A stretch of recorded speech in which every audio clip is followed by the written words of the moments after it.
the day's been long and the road feels rough and the world outside's had quite enough, there's a lantern glow at the end of the square, a friendly old place called the Crown and the Bear.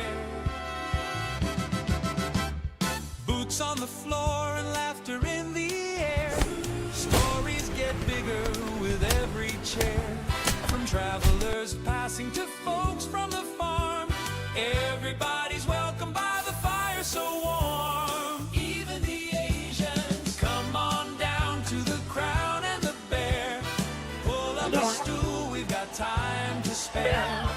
Raise a glass with the friends you'll meet there at the old wooden bar of the Crown and the Bear. We accept Italians as well. The fiddles might play and the ale runs free. Old Tom's telling tales from '83. The barkeep smiles like you've always been there. That's life every night at the Crown and the Bear. Just don't make it gay, my friend. Come on down to the Crown and the Bear. Pull up a stool, we've got time to spare. Raise a glass with the friends you'll meet there at the old wooden bar of the Crown and the Bear, where $20 is $20. So if the rain falls down on your day and the miles feel heavy along the way, there's a light in the window and folks who care waiting for you at the Crown and the Bear. I guess I'll have a coat. Come on down to the Crown and the Bear, where the fire's warm and the hearts are fair. You might walk in alone, but you'll never stay that way at the Crown and the Bear. Yeah, the Crown and the Bear.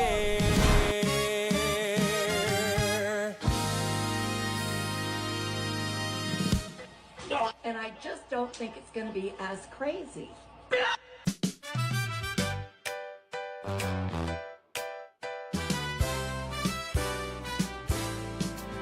When the day's been long and the road feels rough and the world outside's had quite enough, there's a lantern glow at the end of the square, a friendly old place called the Crown and the Bear. Boots on the floor and laughter in the air, stories get bigger with every chair, from travelers passing to folks from the farm. Everybody's welcome by the fire so warm. Even the Asians, come on down to the Crown and the Bear. Pull up a stool, we've got time to spare. Raise a glass with the friends you'll meet there at the old wooden bar of the Crown and the Bear. We accept Italians as well. The fiddles might play and the ale runs free. Old Tom's telling tales from '83. The barkeep smiles like you've always been there. That's life every night at the Crown and the Bear. Just don't make it gay, my friend. Come on down to the Crown and the Bear. Pull up a stool, we've got time to spare. Raise a glass with the friends you'll meet there at the old wooden bar of the Crown and the Bear, where $20 is $20. So if the rain falls down on your day and the miles feel heavy along the way, there's a light in the window and folks who care waiting for you at the Crown and the Bear. I guess I'll have a coat.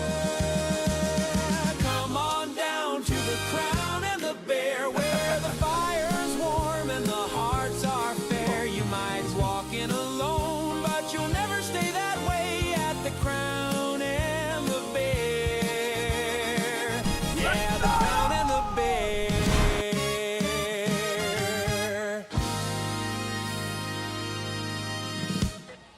And I just don't think it's going to be as crazy.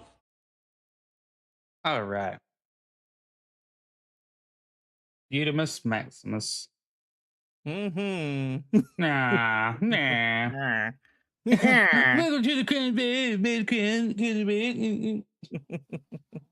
We have to get I back. had this I had this thought in my head as before we got started. Mm-hmm. It would be funny if like we just looked at the what's happening side and be like, okay, I guess these are our topics.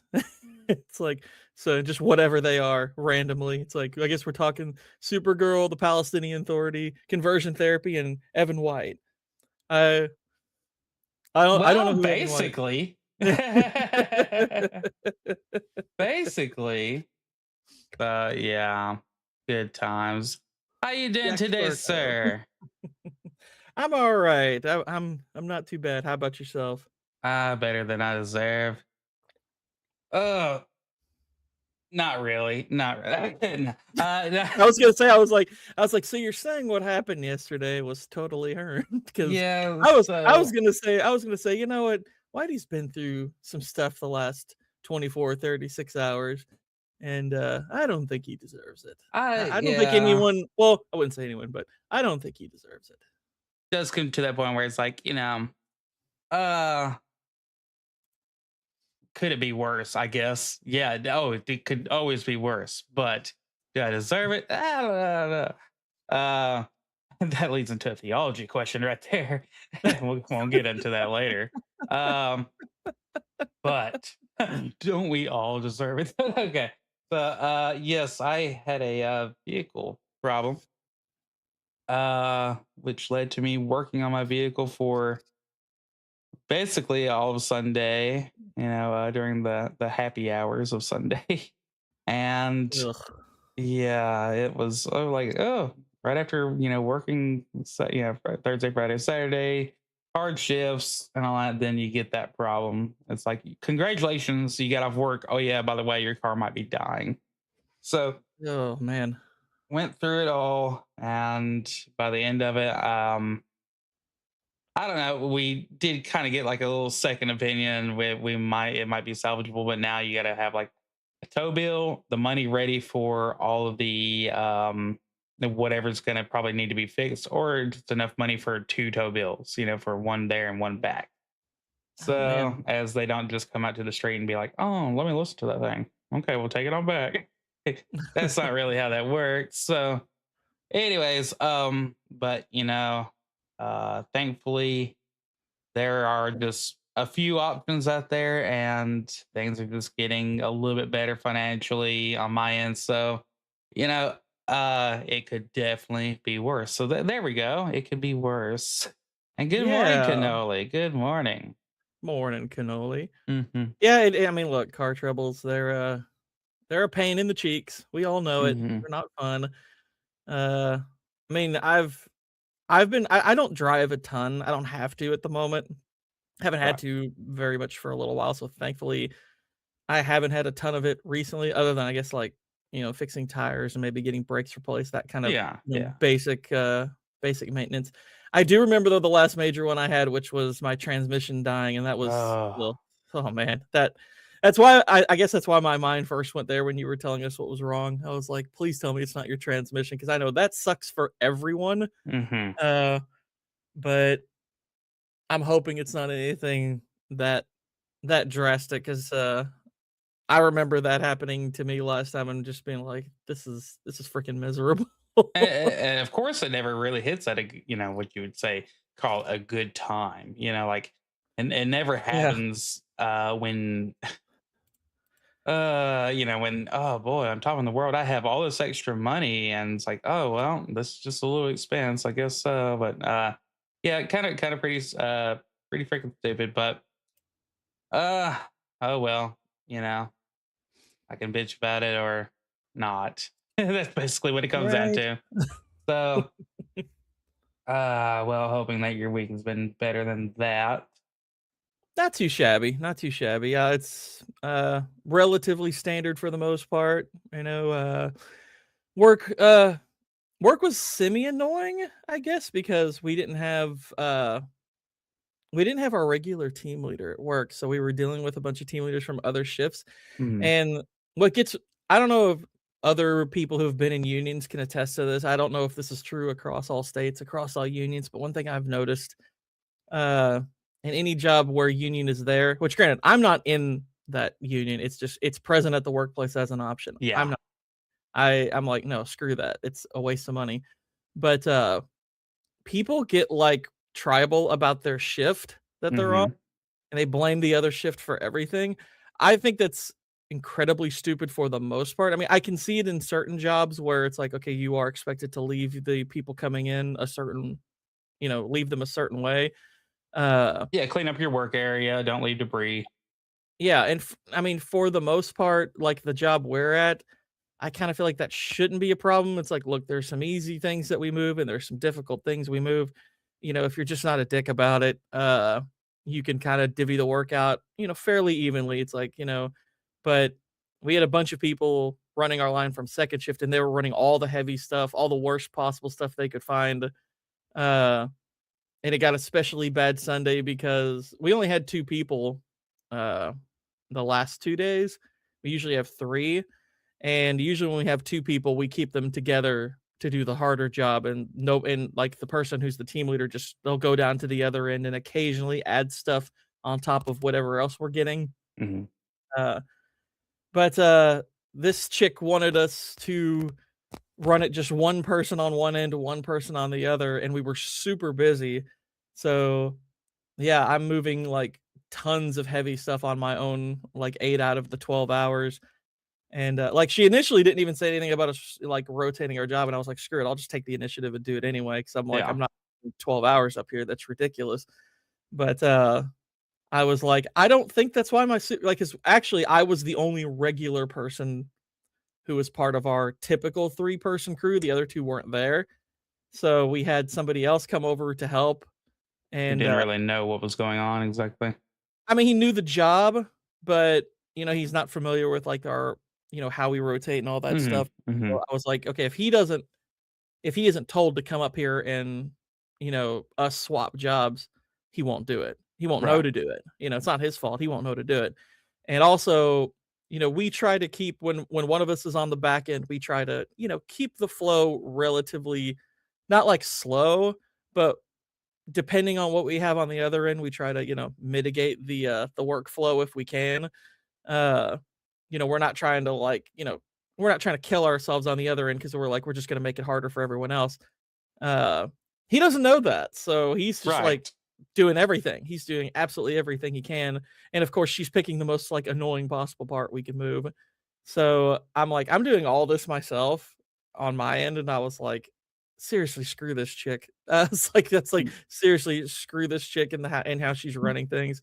And the person that they brought in after lunch, because usually if there's a second shift person running it, they have another person come in after lunch and does the rest of it because we have like limitations on how many overtime hours we can put in. Yeah. Right. But yeah, it was a rough Sunday, especially. It was a rough weekend entirely, but more annoying the first 2 days. But Sunday was rough. Sunday was actually pretty rough. A lot of work, kind of exhausting, but I See, it just was Friday that you pulled the skin off your finger.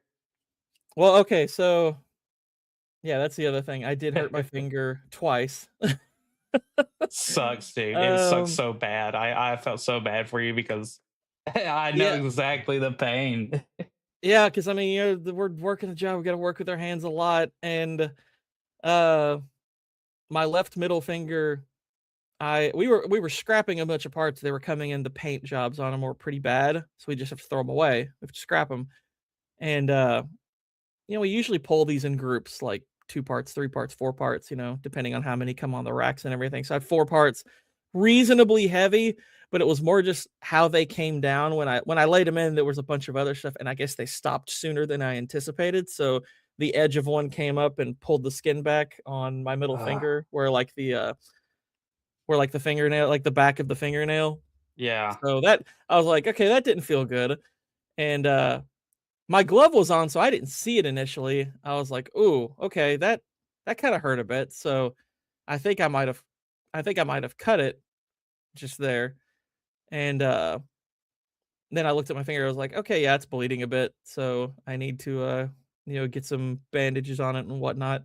And then the next day, it was actually moving the same parts, I think. But we weren't throwing away, we were just stacking them, and I don't know, it just I guess it slightly slipped out of my hands, and at first I thought I just briefly smashed my finger or something and pulled it out quick enough to where it was, like, not that big a deal, but, I pulled my glove off just to check because, like, my glove wasn't torn or everything. I literally just thought, "Oh, it just pinched it a bit." And I look in and it's like, "Oh, nope, it actually like, like, the skin on both sides of my finger, more so on one side, it pulled it, slightly off, so where it's like I've got this weird, like, cut, Yeah, that's not in even the like exactly a cut. It's more just like like exposed this tissue. yeah, yeah, pretty much, and everything, so my middle finger, it doesn't look, like, terrible, but it's one of those things where if you saw it, you'd be like, "Oh, dude, what'd you do to your finger?" And it's like, "Well, there's 2 things, and they happen on separate days, Tell at the same people place with the same that part." you went to the wrong Asians. You went to the wrong Asians and say, "Oh, you messed up cuticle. I messed up harder." But yeah, Oh, it was, bit annoying, like I said, I was like, "Whatever, I'll just put some bandages on it. It'll be fine." I'm not a big complainer on yeah. that stuff. It's like, I'll just I'll deal with it. And, but it was uncomfortable a bit for, I don't know, a couple hours while it was still kind of like the pain was dulling down and stuff. Yeah. But, got past it thankfully, and it's like, alright, now it's just the annoyance of, or at least at work, it was the annoyance of, like, keeping it bandaged and whatnot. Now it's just like I'm more or less keeping it relatively exposed, and it's not so bad now, so it's like, "That's fine." Not a Eh, crisis. Not a yeah. crisis, just, like, kind of an annoyance that I dealt with during the weekend. Uh, Working in food and you get a cut. It Mm. Yeah, because a lot of stuff, because it's all going into a kill zone, you do it bareback or without a Mhm. jimmy over your fingers and all that. And then unless you start touching and going into salads and all that fun stuff, cold.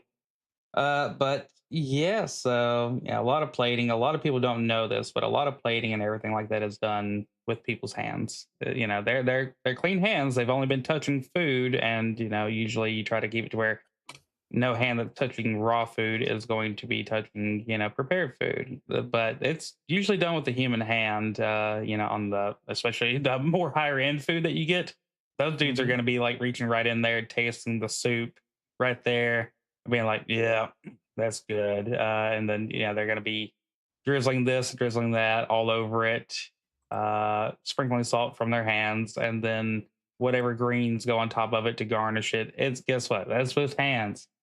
So, uh, I know when I made pizza back in the day, we sanitized our hands constantly. yeah, yeah, it's so if you play like guitar, you lose. If Uh-huh. you like to play guitar, you keep on losing your calluses over and over and over. So fun times. But anyways, I was joking about you Friday, I think, and then Saturday I'm over here, cutting up tomatoes and go slide right across the there near the quick of my finger. I'm like, well, shite. But I did kind of laugh, and I had to text y'all immediately, be like, hey, I screwed up. So, all right, you got Emperor Good Wine. I use my Hello. prehensile tail to plate things. Ooh, that's. I hope it's as pretty as it sounds. I love how we just have this image going on on our screen, not on the screen that you're all you're all not seeing this, but Whitey and I have been looking at, like, the The same, like, same fucking cooking video. video this whole time we've been talking. It's just been playing on a loop, and I was like, "I have Yeah. to remind myself real quick that that's not what everyone else is seeing." But While it's you're just funny, imagining this it. idea, it's like, what if you all were seeing this right now? You're like, "What is this show?" It's like, "This is our background. We just have Yeah, steel pan cooking." this is the new background. Oh, hold on, wait a second. If I I can did do also just it. send you something else. I think I found my favorite fashion trend, like, runway fashion trend, maybe ever, uh, just now. But I was like, I went ahead and sent that, 'cause All I'm sure right, I'll get that that's a fun bookmarked on thing. over. 1 second. Let's Oh yeah. Japan. In celebration of Japanese Twitter, Yeah. In celebration of Japanese Twitter. which I still Uh need to see more of. People tag, like, share and tag any racist Japanese tweets. Have they rolled out where you can, like, I guess, filter out countries and all that good stuff? I'm not I sure. I'm really I not feel like sure some yet. people I feel like some people have said, yeah, they've rolled that out, and I'm like, "Oh, okay, so how do I do that? How do I Yeah. how do I get rid of certain people in certain topics?" Holy crap. What is this that you have sent me? I'm saving it. I'm gonna save that. I'm gonna save that and I'm gonna do it live. We'll do it live. Oh, what about what's his face? Bill O'Reilly. Um he is decided to do like a tour like a podcast and he is calling it doing it live. That's good. Yeah. He went on Spade and Dana Carvey's show Fly on the Wall, and it was a very very funny listen. And dude was absolutely down to earth. I don't remember listening to Bill O'Reilly in any better format than that. It was just so easygoing. Dude was very very nice on his visit, very graceful, and didn't overpower anybody at all. He was very nice. So uh Yeah, he does seem like, and granted, I was never a big, like, Bill O'Reilly viewer, saw little bits here and there. I've never been especially fond of a lot of political commentators because I yeah. was like, this is just," you like, it's funny we talk about, like, how there's a lot of fake conservatives out there. I was like, these people have been around for a really long time. I hate to break it to some people. It's like fake conservatism is quite old. Uh, but like, I never, like, outright hated the guy or anything. I was just like, this kind of stuff bores me." But, he used to, come off kinda unhinged, but now he seems to have mellowed at least to a certain degree, Yeah, well, at it's like least. the performance of it all. I've never been a big fan of watching the back and forth kind of thing where it's like you have 15 seconds to respond, and then I'm going to immediately go to Mhm. somebody else before you can even make a good coherent point. And it's just enough to Yeah. get people's like adrenaline going and then switch. And I get that's been a winning format for them. It's just not for me. Yeah, So like, I appreciate, like, long form debate because even if there is a bit of talking over each other, you generally have a long time to, like, get your points out and try to, at least establish a consistent flow of argumentation. At least, I mean, granted, generally it's the winning side that's doing the best job. It's like finding genuinely great debates sometimes is, like, actually really difficult because most debates, if they're long form, one person kind of is dominating, you find. right. Um, Most of the time. I mean, there are times where the 2 people can go back and forth and both actually have good points, but that is actually very rare, I've noticed. But I'm like, well, I guess it's if you find those, great, but usually it's like you're gonna watch 4 to 6 hours of one person being way better at it and just absolutely destroying the other person, which granted, that can be entertaining also. Yeah. But, yeah, it's like the 15 seconds of back and forth, it's like you really feel like nothing is achieved. It's like, feels a little more like an episode of Jerry Springer or something. It's kind of annoying. Let's see. Jay was saying O'Reilly was best on Inside Edition, where he was talking tabloid mess. We haven't had a good political debate show since Buckley's firing line. Yes, we get it. You're old, Jay. No, I'm kidding. Uh, the we need the political show from Starship Troopers, but which was kind of funny. It was pretty funny. But yeah, so O'Reilly's worked for different outfits over the years, and then of course a little bit after I think Fox kind of started dying down after they had released been the big people bringing the story forward about the blue dress, the Clinton blue dress, the one the stainy stain, the one that looks like it's got dried yogurt on it, but it's not. Um, I'd forgotten about that, Oh yeah, they were the but ones I who really remember broke it now. open, and then what's his face? Who was it? Don Hanley or one of the Eagles was like, I need to write a song talking smack about Fox News because they only talk about the bad things and sad things that anything that's going anyway. So People bitched. People bitched. Well, Well, the funny thing is, like, say what you will, even about the opposing side of the political aisle, but mhm, like most of these people we grew up watching do these kinds of like back and forths are awful debaters for the most part. Like they're really bad.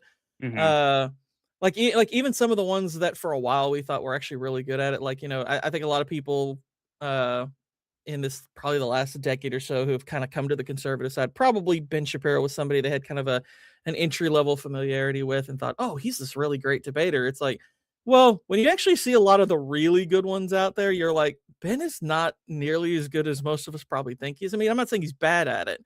It's just you're like, this is kind of very basic level stuff, and he's good at arguing with like college students. But a lot of the genuinely like great debaters are kind of self-made. Some of them come just out of the real world. They probably were just engaging with people online, and they kind of adapted the skill and started to learn argumentation and everything. I mean, granted, probably the best debater I've seen has like, is probably Jay Dyer, and he has like, philosophy background and stuff like that. He's very educated. He reads a lot and everything. So I don't know if he's completely the type of thing I'm describing here, but a lot of the ones that are like super popular, that, are kind of, have like, they own or are part of news organizations and stuff. You're like, these people really aren't the best at it. They're good at like the 15-second like clippable moments. That's what they're skilled at. They're good at the right. entertainment side of it. The But if gotcha. you actually get them in the room, to debate them in long form, it's like they're not nearly as good at it. They're more masturbator. What's bad is I read that at first. I was like, okay, They're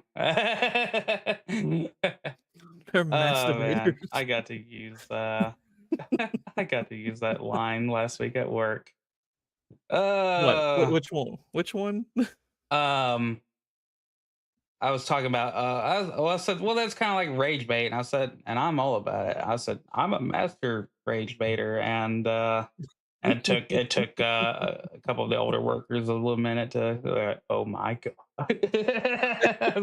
Yes, you have to work with me, you bastards. You're stuck in here with me. You're stuck in here with the master debater. Oh, let's see. Israel, And welcome to people the are like, show. this is a restaurant. That's not where I want to see a master debater. We got Israel. First met Israel on he would come to your show. He would come to your show, That's your true. your gaming shows. Back when you were That's gaming. true. Yeah. Let's see. CNN's crossfire led to so much of this. Yeah, I definitely hear you on that. Scott Yeah. Jennings on CNN has been killing them. Now maybe it's because they're easy prey, but having a Yeah, I mean, guy. granted, I have no idea how good Mhm. Scott Jennings would actually be in long Long form, form. but yeah, I mean, he's definitely good at like the clippable moments, and yes, he's among a lot of people to play off of, so that's Yeah. part of what makes him good at what he does. I have no idea how good he would be in long form, but it's like he at least makes those panels like entertaining for 15 seconds or so. But I'm only gonna find him on Twitter. Like I'm sure as heck never Right. gonna watch like CNN. It's just like no, no, no. I don't think if I've ever tuned into it. Scottish Belts Scottish. 2040. Well, Wait. Scottish. Please clap. Oh yeah. So let me go ahead. I gotta at least show what we're looking at here. What the hell we Yeah, got look at going? this amazing. What the hell is this? So I've never enjoyed models doing the dead face look like I'm pissed at you. I don't know why anybody enjoys it. It seems like some weird ritual. Like I'm starting to believe like all the It really conspiracy does. theorists crap about these things. Like, oh man, they always have this certain look on their face. Like I hate life. And I get it. I would hate life too if I didn't get to, eat any carbs. But champagne and cigarette diet, can only go so far. But this shit, who and why do people go to these? You always see the most ridiculous things. I mean, Zoolander handled it, pretty well by showing, the ridiculousness of it all. I mean, look. I mean, this somebody literally thought this is a good idea. Let's put let's rip the bottoms out of chairs or whatever, and let's just have people walk around wearing them. And it's like you're Is this never going saying to see anybody actually go around like this, except maybe like for as a costume. This would be a hilarious costume for real. But and I'm like, aside from a Halloween costume, you're never going to see this. So I legitimately do not understand the point whatsoever. I used to be under the impression that, oh, these runway shows or people are, displaying a line of clothing that eventually they're going to release to the public and people will be wearing this and, in due time. That's what I yeah. thought these things were when I was a Well, kid. Now it's like that probably about 5 years after I guess encountered a runway show for the first time and I started to see the ridiculous crap they wore. I was like, "Oh, no one's ever gonna wear this. What's the I point?" don't get the point. Like, I need to ask somebody who has been into that world, maybe. Like, so what are we doing here? Are they saying sit on my face? Is this like a, who needs this? The spirit of Halloween. They would go so far by by showing off all their all their costumes that you could wear. They could have like a show once a month. Yeah, yeah. I actually would Goodwin, I would love to see somebody walk out with, like, a full sofa over them just trying to balance that out, or, somebody come out as a love seat like that. I mean, it's like, if you're gonna go all the way, don't do this kitchen chair bull crap. You Yeah, really need to go all out because it's like, okay, this is funny, but I really think you're not taking it far enough. It's like if I yeah. saw this, if I'm this fashion designer's rival, I'm already like, well, you've made it way too easy to beat you in this. I just need some models with some really strong shoulders. So, okay, good news models. For me, you're gonna get to eat. Kind of have to. We're gonna have to bulk up those shoulders because Yeah. you're all gonna be. It's like because you're all gonna be wearing the Ashley furniture line. I mean, these people could be just professional. Like, what if like two guys walk out there and they're just moving a couch?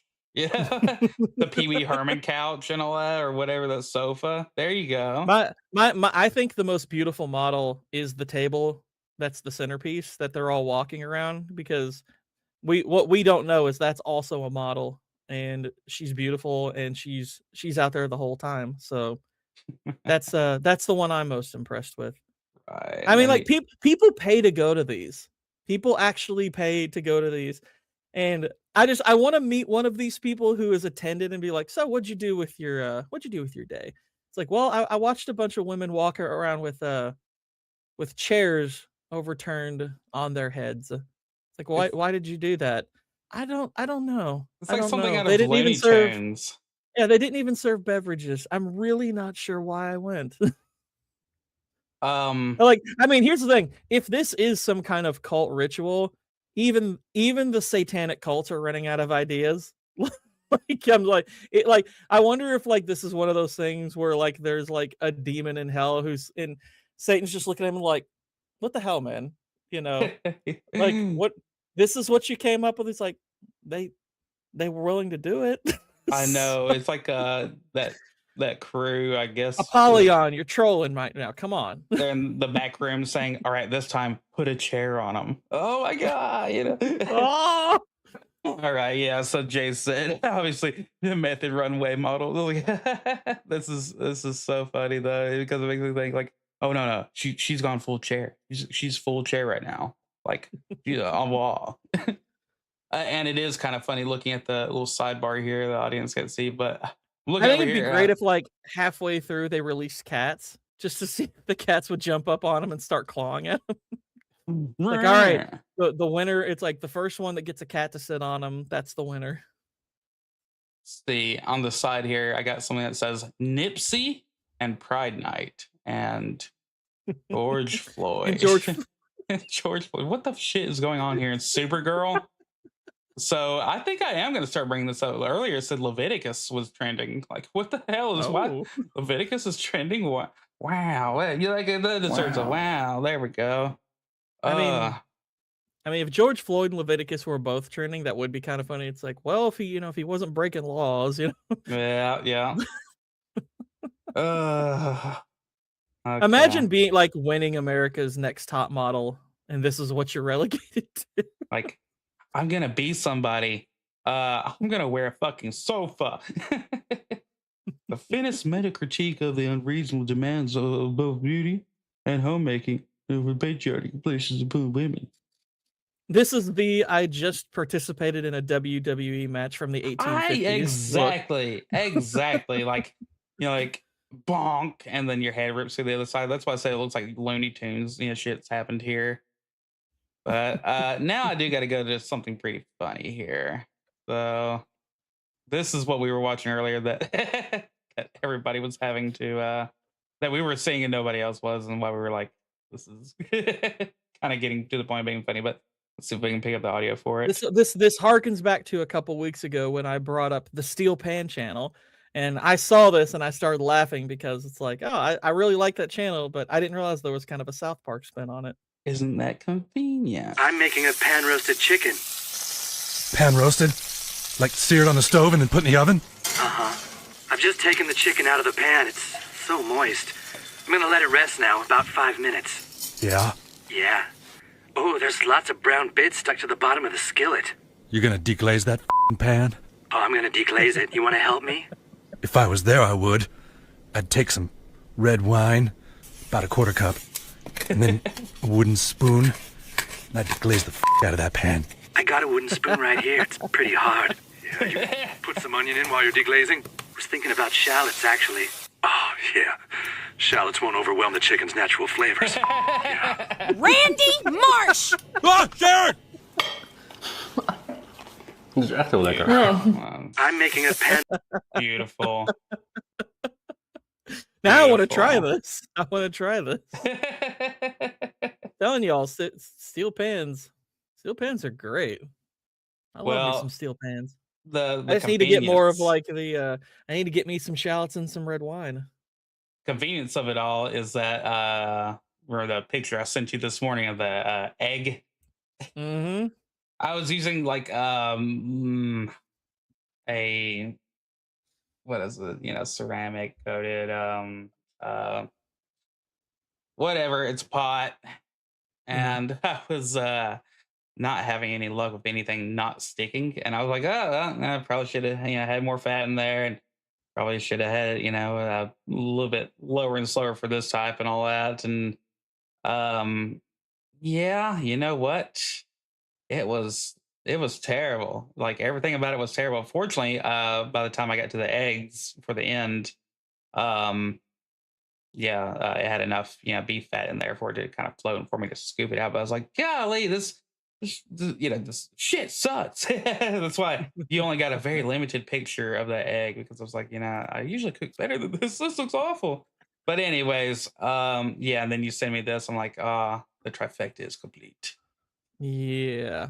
I like I do like my steel pan. Like doing a little fondling, Jet fuel can't melt it. So yeah, these steel pans are kind of king. I know the next thing I want to do is I kind of want to combine the powers of my sous vide with the steel pan. I want to cook it internally with the sous vide, and then I want to get the sear on it with the steel pan. Holy crap, the sear! I haven't yet because I need to get some more. I'm out of bags for my sous vide, so I haven't used it in a couple of weeks, but I'm gonna get some bags for it, and I'll do that next time, because gosh, the sear you get with a steel pan, it is so good. It's kind of incredible.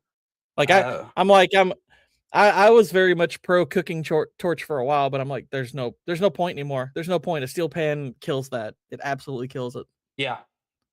I hear you, Jay. I'm definitely all about the cast iron, but I had to try. Cast iron's good too. Cast iron's good too. Wife had this pot, already ready over there. I was like, I'll just, do it in here. That way there's no splitter splatter while I'm cooking up these hamburgers for later on. So yeah. Is this another? Only thing with cast iron, I think you have to be a little bit more careful with like the smoke and stuff. Like that's like a cast iron's really good, I think, if you have a house rather than like an apartment, because there's probably gonna be a lot more smoke with the cast iron because those things get really hot. So yeah, our freaking hood broke down. Actually, the thing basically never worked other than the light whenever we moved into this place and all that. So that's gonna need to be an investment because you need to get it hot. You need to get that thing hot, and it's gonna smoke. So Yeah. you need a hood. You need that action going. Hola, Boosh. How you doing? What up, Boosh? The- and yeah, do enjoy that cast iron. But Boosh, yeah, it's about nothing and everything. yes, it's like Seinfeld and Reading Rainbow. All right. So moving on. I don't think I can play this. I don't know if I mean, it's not an actual song. Yeah. It has similar beats to it. We'll and do it plus live. we're- We'll do it live. Yeah, you're not a monetized channel. Burning in my ass. Had too much Taco Bell and it's moving to me fast. Spicy chalupa is seeking its revenge. Reaching a fever pitch, about to get a cold and cleanse. Oh no. Is seeking its revenge. Reaching a fever pitch, about to get a cold and cleanse. Please grab some water. I need that water. My belly's rumbling. I shouldn't have eaten all this shit. Rolling in the diesel, There's a I will say this: it's so often the small details that make those things work. I think the first usage of the Taco The Bell Taco bell, Bell. Yeah. that is the best part of this by far. Like it's just that little comedic touch, and I'm like, it's usually those little things that really stand out to me. But yeah, I was like, I saw that, I was like, that's pretty good. I like it. Please clap. Yes, it's worth it. Johnny Cash's Ring of Fire. Ha ha ha. Oh yeah. How many people have not thought of that? Your life sucks if you haven't ever thought of that as that. Mhm. All right, let's see what else we got in here. We got the Japanese sharing sliding dog. I haven't seen this. Yes. I don't think there's any really. Slide. No, The no. it's not refrigerator in my house is designed so that it won't open unless you slide the door. that. Beautiful little dogs, but look, I guess he's getting the. I do residual think heat. corgis kind of are pretty Yeah. freaking adorable. Yeah. Any, Not gonna lie, if I could have one, it's like I don't have a dog. I haven't had a dog of my own in a while, but would not mind having a corgi. They are kind of ridiculously cute. And the way that they do their paws, and they do really good about being foot warmers. So Mm-hmm. let's see. Boosh says, "What bear? You need to hear Predator Queen. It's about a big fat guy making horrible food in an Instant Pot." Hmm. Is it like a spin on Killer Queen? Yeah, that's That's what it sounds like. Yeah. Okay. Jay says, it is a total marketing failure that Ring of Fire was ever used. Right? Yeah. I agree. I Absolutely. totally agree. I'm guessing Johnny Cash probably wouldn't have allowed that in his time. He'd be like, "No, come on, we're not doing that." But still, Now, we do have a funny little Polish joke here. I've been making friends from everywhere. I have made a new friend from Somalia. We were hanging out a few weeks ago, and I said, "It's very cold outside. I'm feeling cold." And she said, "You're from Poland."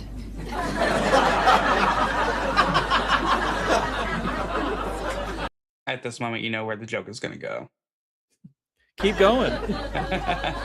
You can't be cold. And then I saw her a few days ago, and she said, "I'm hungry."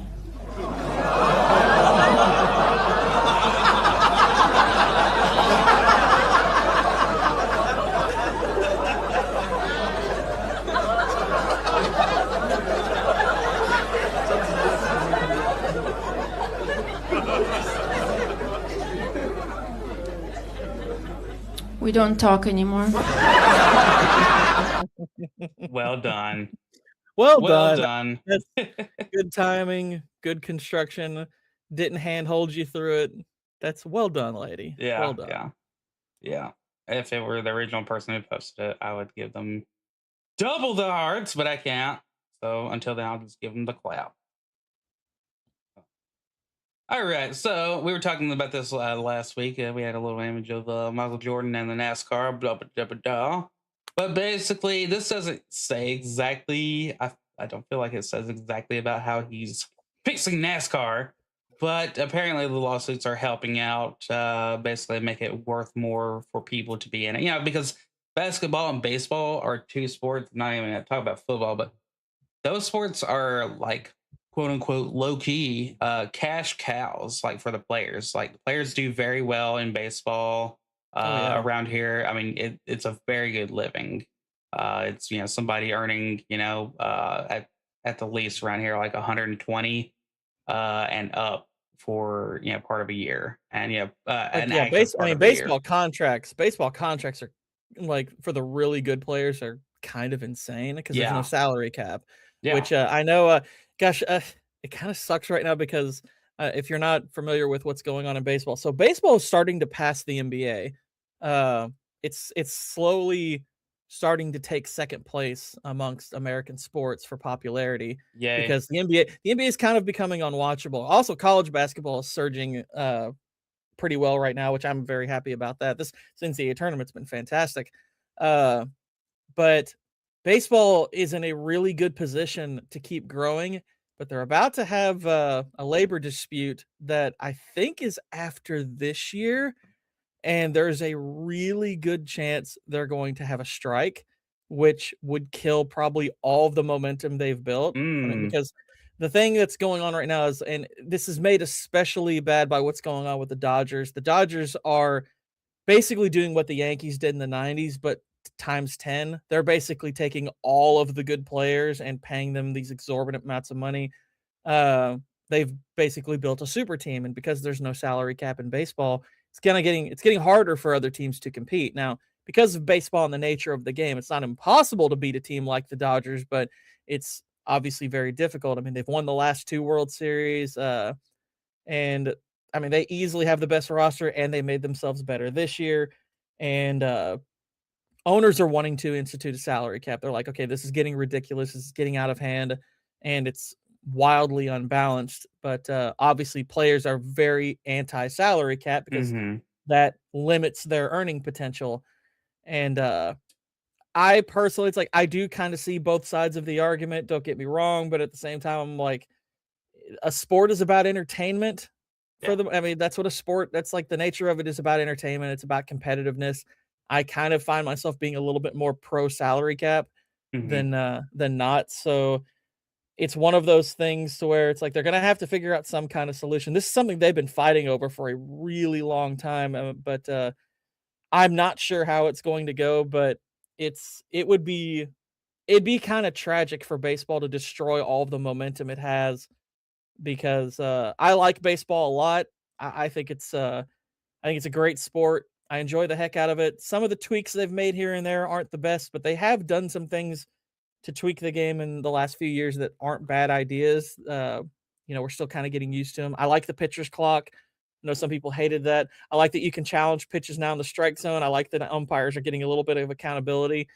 Uh, I don't love the extra inning rules they've got going because they basically are trying to kill like these 18 inning games that go like for like 6 hours. I miss those personally.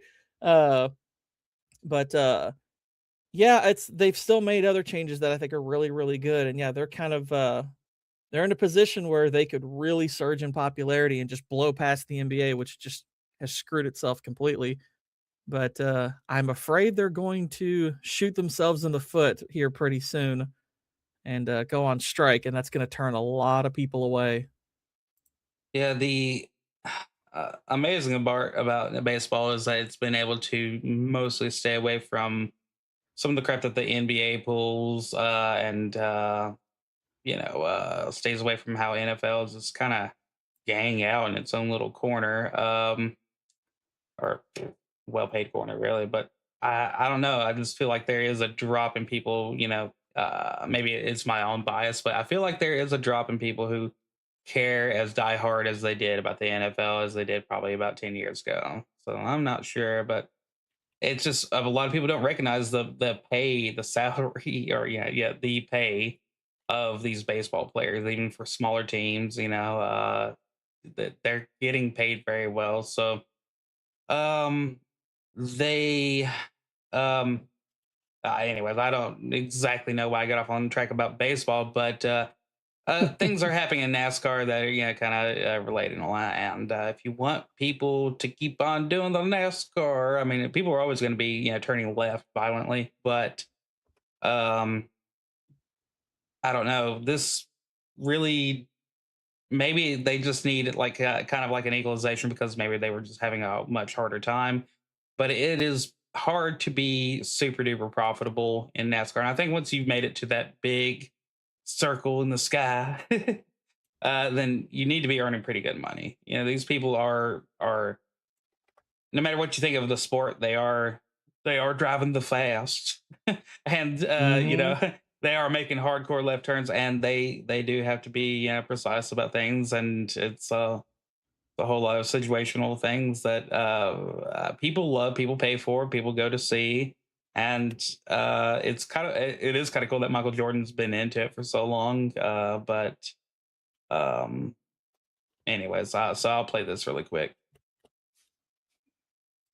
That's a beautiful image right here. I could just end the stream right here. It could be a great image for the thumbnail. The hot dogs going right into his gullet. There we go. Okay. I've been a fan. It's not like I just woke up and said, you know what? I'm gonna go. I want my more money. Attack NASCAR. No, I've been a supporter of NASCAR for a long period of time. Yeah. But I was focused on what I was doing, which is basketball. Now, when I got into NASCAR, I can see how things were operating. It was lopsided. It was wrong. This sport was not set up for success long term for the individuals that's involved in the sport. Now, up top, they can make a they were great doing living. I. They were making a good living. Did you hear her? Yeah, they were doing I. I'm like, oh, you're trying to bring it home for the brother. Oh, that's cute. Jordan sued, saying NASCAR was being run like a monopoly, controlling what tracks were used, what supplies for cars were allowed, and that better terms were needed in the charters to enter races. When I read that Michael Jordan is going to take the stand, that got everybody's attention. Were you nervous? Oh yeah, I was definitely Were nervous. you nervous? Don't get me wrong. I mean, I was nervous. Any courtroom makes me nervous because that's not where I want to be, really. Yes, 100%. But I was all in. I was going to win. The only way this sport's going to grow is we have to find some synergy between the two entities. And I think we've gotten to that point. In a groundbreaking settlement, NASCAR agreed to give teams evergreen charters with improved terms. This fight was needed. And if I got kicked out, at least I made people aware that change needs to happen in this sport. So I went in with the idea that even if I lost, I won. He did not lose. Still, winning doesn't come easy. It comes with sacrifice. Yes. You're going to sacrifice something. Yes. It's infectious. You win, everybody's happy. When you lose, there's a sadness, which is necessary. People say at this level you learn more from your losses than your wins. You agree? Yes, Absolutely. Without a question. Is there a downside to competition, to being this competitive? I think it can take it. Okay, for me, I'm sorry, I'm going to stop this. They're saying a whole lot of nothing right here. Yeah, it's they're not very actually- very typical like sports lingo.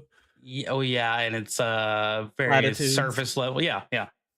This isn't explaining shit about what he is exactly doing or suing for or had sued for and won for, but and I'll have to look more into it. But Yeah, like that was kind of my disappointment with the interview because I was interested in this because I was like, I've heard about I knew about him taking them to court. I know that there were changes made. I don't know what those are, and this did nothing to explain those. Because it's like there's part of me that's like, oh well, good for Mike. He's gotten into something where he can kind of fuel that competitive fire that I know he still has. That's all cool. I appreciate all of that, and I know he's actually his NASCAR team is pretty successful right now. It's like, okay, that's great, but what did you all actually do? I don't know. It's like somebody who knows NASCAR maybe could explain it, but this interview did absolutely nothing to enlighten this subject. no, this guy looks like he wants to suck the soul out of Jordan, even though they're on the same team here and all that. He kind of looks like the dude from the Best Friends podcast, the Bad Friends podcast. Bad Friends, whatever. yeah, like he's going ginger mode. She's like, looks maxing over here, whatever they call it, she's like, yes, indeed. I done. I hated that shit. But go Jordan. Yeah. But that I look do on love her- I do love the whole maxing meme that's become of that. I think that's all really funny. It is. It is. The actual term, I was like, when I heard that, I was like, this is really cringy that people Yeah. are following this and actually are treating this like it's a thing. But the memes that spawn from this stuff, it's like almost makes it worth it. Yeah. Yeah. Phrases like that. I don't like. I don't like a lot of new lingo. I'm sure older people don't like a lot of our lingo, this and that, but we can all agree it's gay. So Yeah, most generations get annoyed by new lingo because it really is by the time you stop being able to keep up with it is when you start to dislike it, I think. yeah. But to me it's like I'm generally okay with new lingo.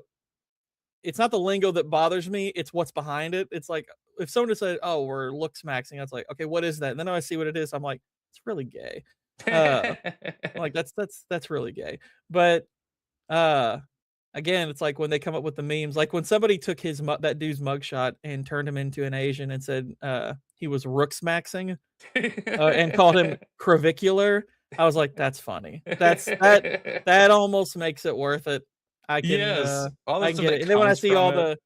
all the spins on the word, I think they're coming with at such a high rate that term might likely die out kind of quickly because it's like once you've memed it all to hell, that it's like, Mhm. well, there's no point in saying it anymore. We have to come up with a new word. Yeah, they'll have to because I'm already balls maxing over here. I know I gotta save up for a new vehicle, but I've kind of been wanting to work more towards my funds on ball plasty.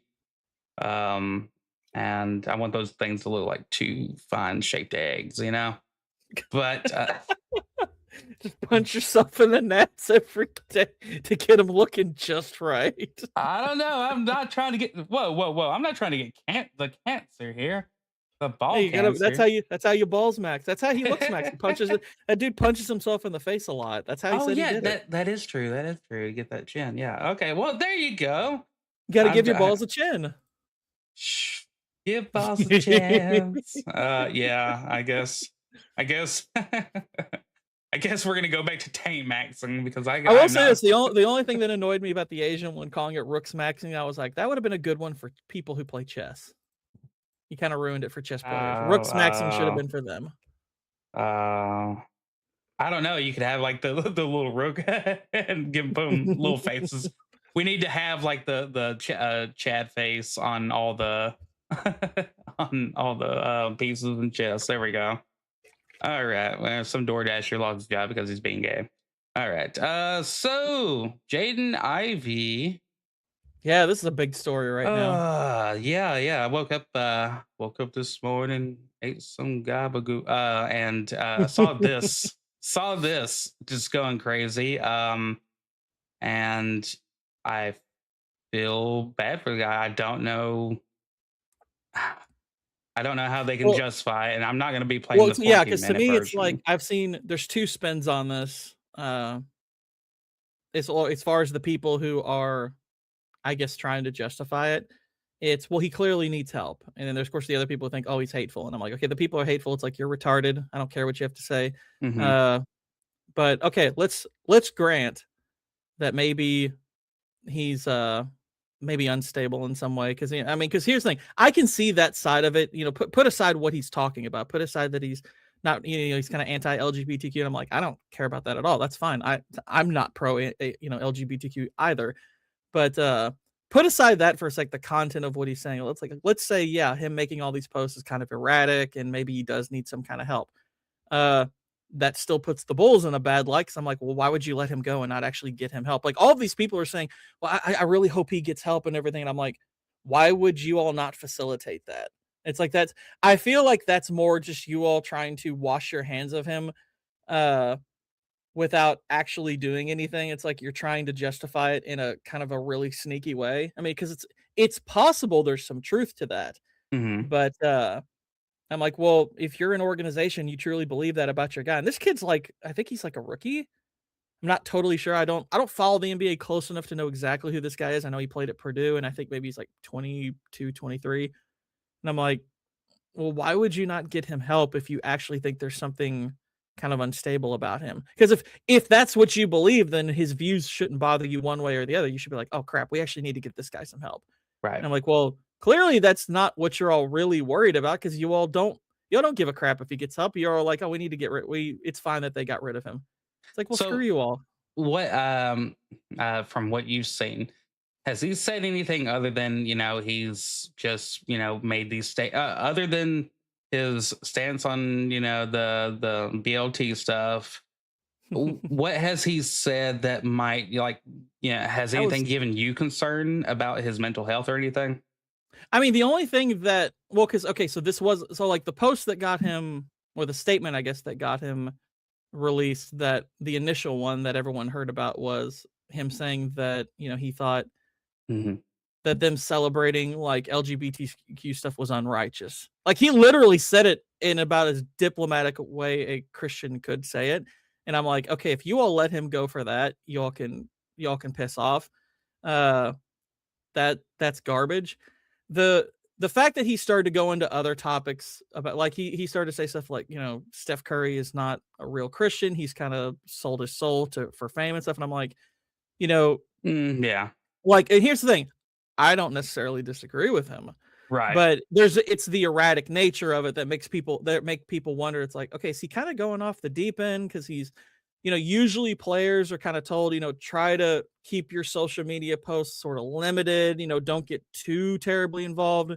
Don't be, overly outspoken, like almost like you have to earn that kind of thing, like save that stuff for interviews and be composed. Like, you get some media training. And, to me, it's like there's a very good chance this has nothing to do with mental illness. It's like he just doesn't have the media training, which granted I'm like, that's fine. But there's the other aspect of it would be that he's doing this, and either he doesn't understand the consequences of it, that he has gotten himself in trouble, or he just doesn't care. Which I'm like, okay, if he just doesn't care, then that's fine. But Yeah. people have alluded to like some pretty bad things have happened to him in his past. I have no idea if that's actually even part of his story. I've only seen it alluded to here and there. Like I said, I'm just now learning who this guy is, but Right. I'm willing to grant the possibility that there's something, maybe that's a little unstable about him, but I haven't seen any hard evidence of that. So I'm like, okay, I still think either way you look at it, this is a really awful look for the Bulls. I think what they did is wrong. Yeah. Granted, I guess some people were like saying, oh, what happened to the First Amendment? It's like, well, it's not really a First Amendment issue. You could argue it's a discrimination issue, sure. But yeah, it's obviously not a First Amendment thing, because it's like, your employment's not protected, because you say this or that. Yeah. But, Well, comes down to showing the bias of the league and of the team and all that, because it's a bad look, because it's like, look, either he has something wrong with him and you're not going to get him, you're all washing your hands of him without getting him help, or you're getting rid of this guy because he said something that's pretty basic level Christianity, and you all hold on to like domestic abusers and criminals and druggies. It's like you all have hung on to some pretty awful people because they can play. And the funny thing is, he's not a bad player. Like, he averages like 11 a game, and like as a rookie, that's not bad. That's actually pretty decent. Like, that's the kind of guy that's like, oh, this kid could actually develop into a really good player. But I hope that maybe, like, I don't know like much about like all the NBA owners. I hope there's like a really based one out there. It's like, well, shoot, I'll pick him up. Screw you, I'll take him. But I almost wonder if like Adam Silver is going to put like a mandate out there. It's like, hey, don't you all touch him. Which I hope an owner says piss off and just does it anyway. But we'll see. Yeah. Enes Kanter disappeared from the NBA because he was speaking out against certain stuff. Because like, this kid's not the first one that has been let go for being controversial. Enes Kanter, who's granted not a great player, and he was in the league for a little while, he got let go because he was kind of speaking out against the NBA's connections to like China, and then kind of I remember that.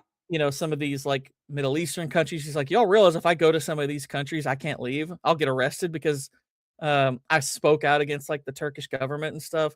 Uh, so there's that whole angle to it. And then I saw some people trying to compare this to like Colin Kaepernick, like, well, if you're all mad about this, then you should be mad about what happened to Kaepernick. And I'm like, Kaepernick wasn't let go. He opted out of his contract. That's completely different. So Absolutely.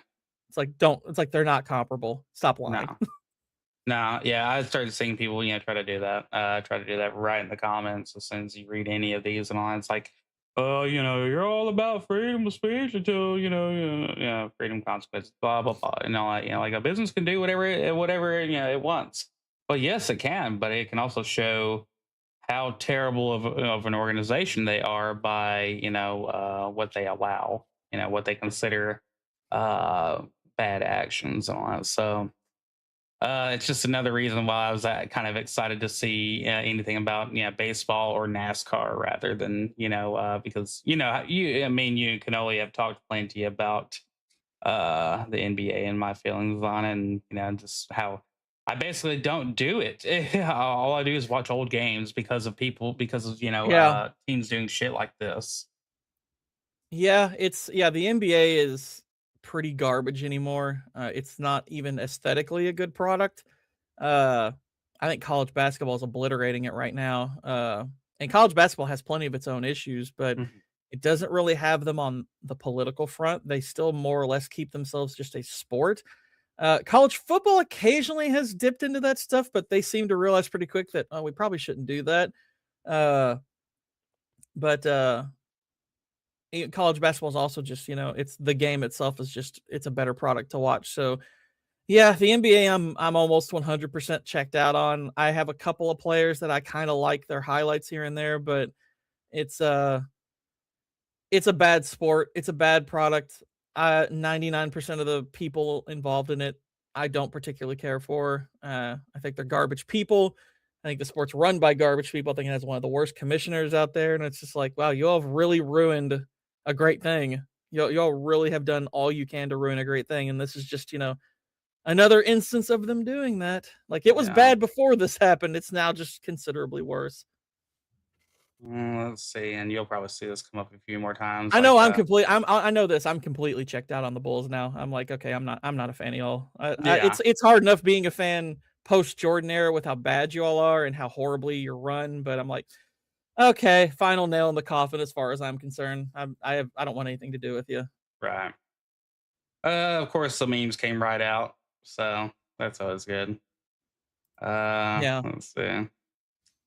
Oh, check this out. Apparently, supposedly, McDonald's locations in Tennessee are drawing attention to the public with their display of faith. It's like one place. I don't know if this is a bunch of McDonald's. It's not happening in my local area, but yeah, I would assume this is local too, because generally a franchise. One of these is owned by an individual bought into the franchise and everything. That's how most of these are run. So it's probably this individual, which that's cool. I'm like, hey, that's great. Yeah. I'm curious if McDonald's is okay with that. Because it wouldn't surprise me if they were like, no, you need to stop doing that or we'll take your franchise away. But hopefully not, because I was like, that's cool. That's great. Yeah, I mean, good representation there. Go them. Let's see. Of course, we're going, more back here to Jaden and all that. I was telling my wife this morning about it. She's getting ready for work, and I was like, I don't know, great about this Jaden Ivey situation. Dude's going through some stuff, and she's like, "Oh, who is he?" I said, "Well, he plays on the Bulls." And she goes, "Is he a white guy or a black guy?" I was like, I said, "It's the NBA, Jaden." His name is. It's Jaden. the NBA, and his name is Jaden. Oh, I mean, granted, it's not a totally unfair question, because if the NBA was gonna let somebody go, it's like, okay, that probably does up the odds that it's a white guy. Yeah. So I understood what she said about it. Even then, I was like, "Hey, name's Jaden, NBA." Although funny enough, now granted, I'm not saying this player should be let go because I don't know if the story is actually true, but there is a white guy on the Bulls who is on the team who was accused of doing stuff with a 17-year-old, which, granted, I mean, it's like, You know, I know like people are like, well, 17 that's on the line and everything. And I'm like, okay, but the optics of that are obviously horrible. And I'm pretty sure like she accused him of some kind of impropriety. I don't want to say specifically what because I don't specifically know, but I know it was a big deal. I know it was kind of a scandal. People were like, how is this kid allowed to Yeah, play? It's is like, he still there today? well, yeah. Well, and Yeah. the reason is because he happens to be probably the best player on that team. So it's like, well, that's why they're not going to let him go is because he's the best player on the team. So naturally they want to keep the best player on their team. So doesn't matter what he got accused of. Right. If it was an easy choice to get rid of somebody, you like, yeah, you opted for a dud, and you're like, well, you know, it's not going to be the worst thing if we lose him to, you know, something that we would usually cover people for. But if he's doing well, then he's doing well. So they're gonna do their best. It's just, yeah, this wasn't a good look to them, you know, and like nobody cared. I don't know who cared. You know, I don't know. Yeah. Blah, blah, blah, blah. The hell is this? Oh, Dragon Ball. Okay. But yeah, It's very organized. yeah. So now, oh, my freaking bookmarks are beautiful. Of course, this is the thing that's going on with Twitter here lately with algorithms basically leaning towards apparently X users in Japan are more active than us, which is scary. And And are apparently unabashedly racist, yeah, which they're is kind of hilarious. and yeah, for them it's like, no, we don't like these people. And if you even consider saying that here, it's like you're in trouble, you know. Somebody quick teach the Japanese per capita. Good luck arguing against an Asian in math. Dang. I think that they know it. I think that they know it, and I think they're all about it. But yeah, we need them to come visit over here and make a quick little stand. But yeah, you know, with everything going on with Trump, you know, meeting with their prime minister and all that, and it's, you know, been good stuff with that. And which That probably does explain why there's been such an influx, is a lot of people were probably looking into that story, and like you said, the algorithm started pushing it, and I'm like, maybe that's why I didn't get a ton of it, because I saw that story and I maybe clicked on one thing and it was like, okay, I know now, I know about it, I'm good. Yeah. Well, so now everybody is Jat maxing out. There we go, Jat maxing. That's what we'll call it. That's totally appropriate, isn't it? Jat max. I think it's great. Yes, but don't mess with my Japanese friends. Oh, it's beautiful. And now they're grilling. They're making grilled cheese. It's too good. Like yeah, they're replying to each other, and everybody's showing each other like recipes and men cooking stuff, and the Japanese are just so all about it. And what we got here, Copa. Well, I gotta actually hear this. Maybe not.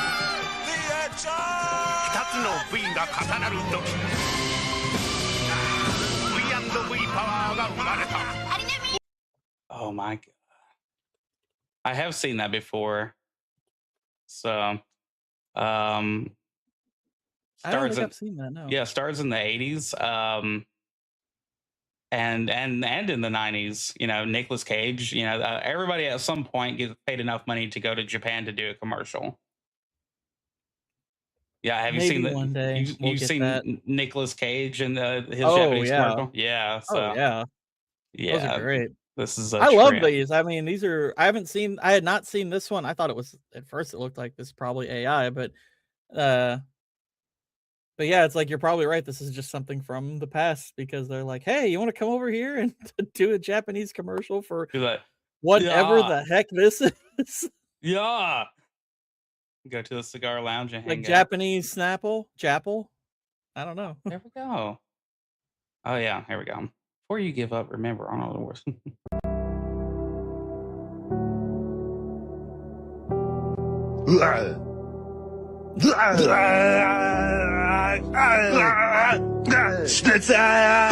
Damn it! Well, I'm properly inspired. I think I'm good. let's see. Yeah, upsetting things, but also, I Squirrel like this guy. uppercuts deer. Okay. Yeah, we can play most of this right here. Well, appears to be another Bros and Does party. It looks like they got food catered from the Cracker Barrel as they continue to munch down on the appetizers. But it looks like we have a party crasher here looking to get some appetizers of his own. And you can see Bambi over there enjoying her salad, and booyah, my God, takes an uppercut and literally knees buckle like a newborn deer and still confused. Bambi's like, what the hell is this shit? Nice uppercut. Yeah. love his Steve's commentary on things, but That's pretty good. yeah. All right. Pretty good. This was probably the first one that I had seen, that a lot of people had seen. Some Japanese person had said, I like this photo of American men and meat. Someday I'd like to join in on this in person. And it's just, Somebody family barbecue. Heck yeah. Come on down, Japan. You can, yeah. And then, so this person's like, this is basically went insane, but it's just great. And now it's like, people are fighting on where to go to introduce them to their meat. Kentucky. I wish I could vouch for Kentucky in this way, but I don't think, like, here's the thing. If I was trying to direct a foreign person to enjoy like the best of Southern culture, Kentucky's not the first state I would point them to. It's like we have things that are worth visiting, but it's like it'll depend on what experience you're looking for. But if you're looking for this kind of Southern kind of barbecue type thing, it's like, yeah, Texas is gonna be one of your best options. Yeah. Maybe more even south like, you go, Yeah, like that's gonna be a really good one. Like Kentucky, our food scene's not terrible, but it's not really what we're known for. So Kind of sad that Tennessee has more KFCs than Kentucky. That doesn't seem Yeah. right. it is like, we've Kentucky Fried Chicken is like, it's hardly Kentucky anymore. Yeah. Kentucky, like, here's the thing, Kentucky. My big contention with Kentucky is we're not really like we're only kind Known of a for anything. semi-southern. We're kind of only a semi-southern state. Well, we're kind of Switzerland for the United States in a way. Like even in the Civil War, we were kind of neutral. Everyone thinks we're a red state. It's like, we're kind of a mix of red and blue. Like our bigger Yeah. cities are really blue, and I mean we hire left-leaning politicians reasonably often, it seems. The state was Bill Clinton's state for a while. So it's not like we've been red for like a really long time or anything. We just happen to have been red more recently. It's like, Kentucky is not like this deep red state. It never has been. Like that's a false impression people have. Like even if you go to like kind of the more like heavy kind of southern acting parts of Kentucky, like the Appalachians and stuff like that, it's like, I hate to tell you all, people in the Appalachians are very pro-union and stuff. It's like that's pretty left-leaning as far as I'm concerned. Now, granted, I don't know how they vote, but a lot of the there's a pretty strong union presence in Kentucky, which makes some of our, I guess, like moral values tend to lean a little bit more red, I think, across the state, but a lot of the political values are pretty mixed. I know if your reply to seeing somebody from California is what the hell, but then you're going over there and voting the other way, like got some mixed up shit going on. It's like, but yeah, it's kind of been that way in for Tennessee. It's always had Memphis and Nashville. You're gonna have some lefties, kind of leading that, and those Yeah, I mean, most ones, big cities, big metropolitans are almost Mhm. always blue. I mean, that's true of all of it. It's just but you have to understand with Kentucky is those policies and thoughts, they don't just exist there. Like I said, this is why I brought up the union presence thing. That's kind of all over Kentucky. Mhm. So it's not just situated in like Lexington and Louisville. It's not all there. Yeah, it's kind of depressing in a way because, like, especially here in Tennessee, I don't really like the crime rate in Nashville, and I don't like nobody likes the crime rate of Memphis. We barely even claim it, even though it used to be our capital at one time. But it, it's known for Memphis is known for one street, really. And on that street, if you veer off the side of that street, you are in trouble. Don't be the wrong color at the wrong time, and really, yeah, just don't in general go there. A lot of people know this, You veer but off that road, you're gonna get a mean Memphising. oh wow.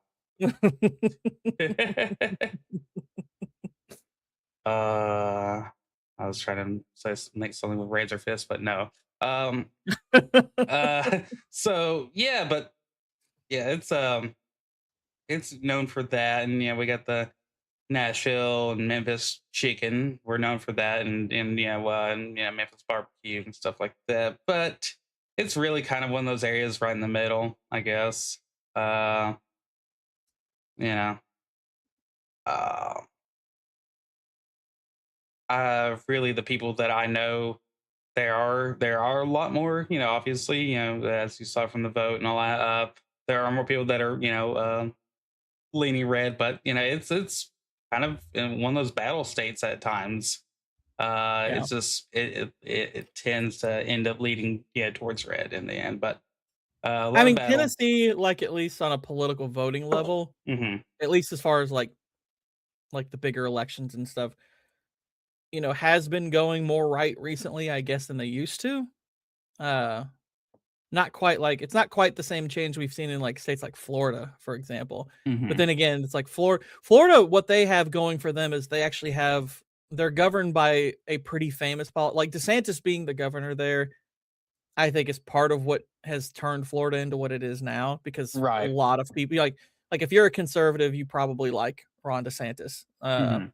Which I'll give DeSantis credit because even beyond just how he runs the state. I don't live in Florida, so I can't speak to it. But a lot of people gave him crap for running against Trump in the primaries the last time, and a lot of people tried to bury him for it. He's kind of done the smart thing since, where he's not only backed away, he's just kept it about Florida.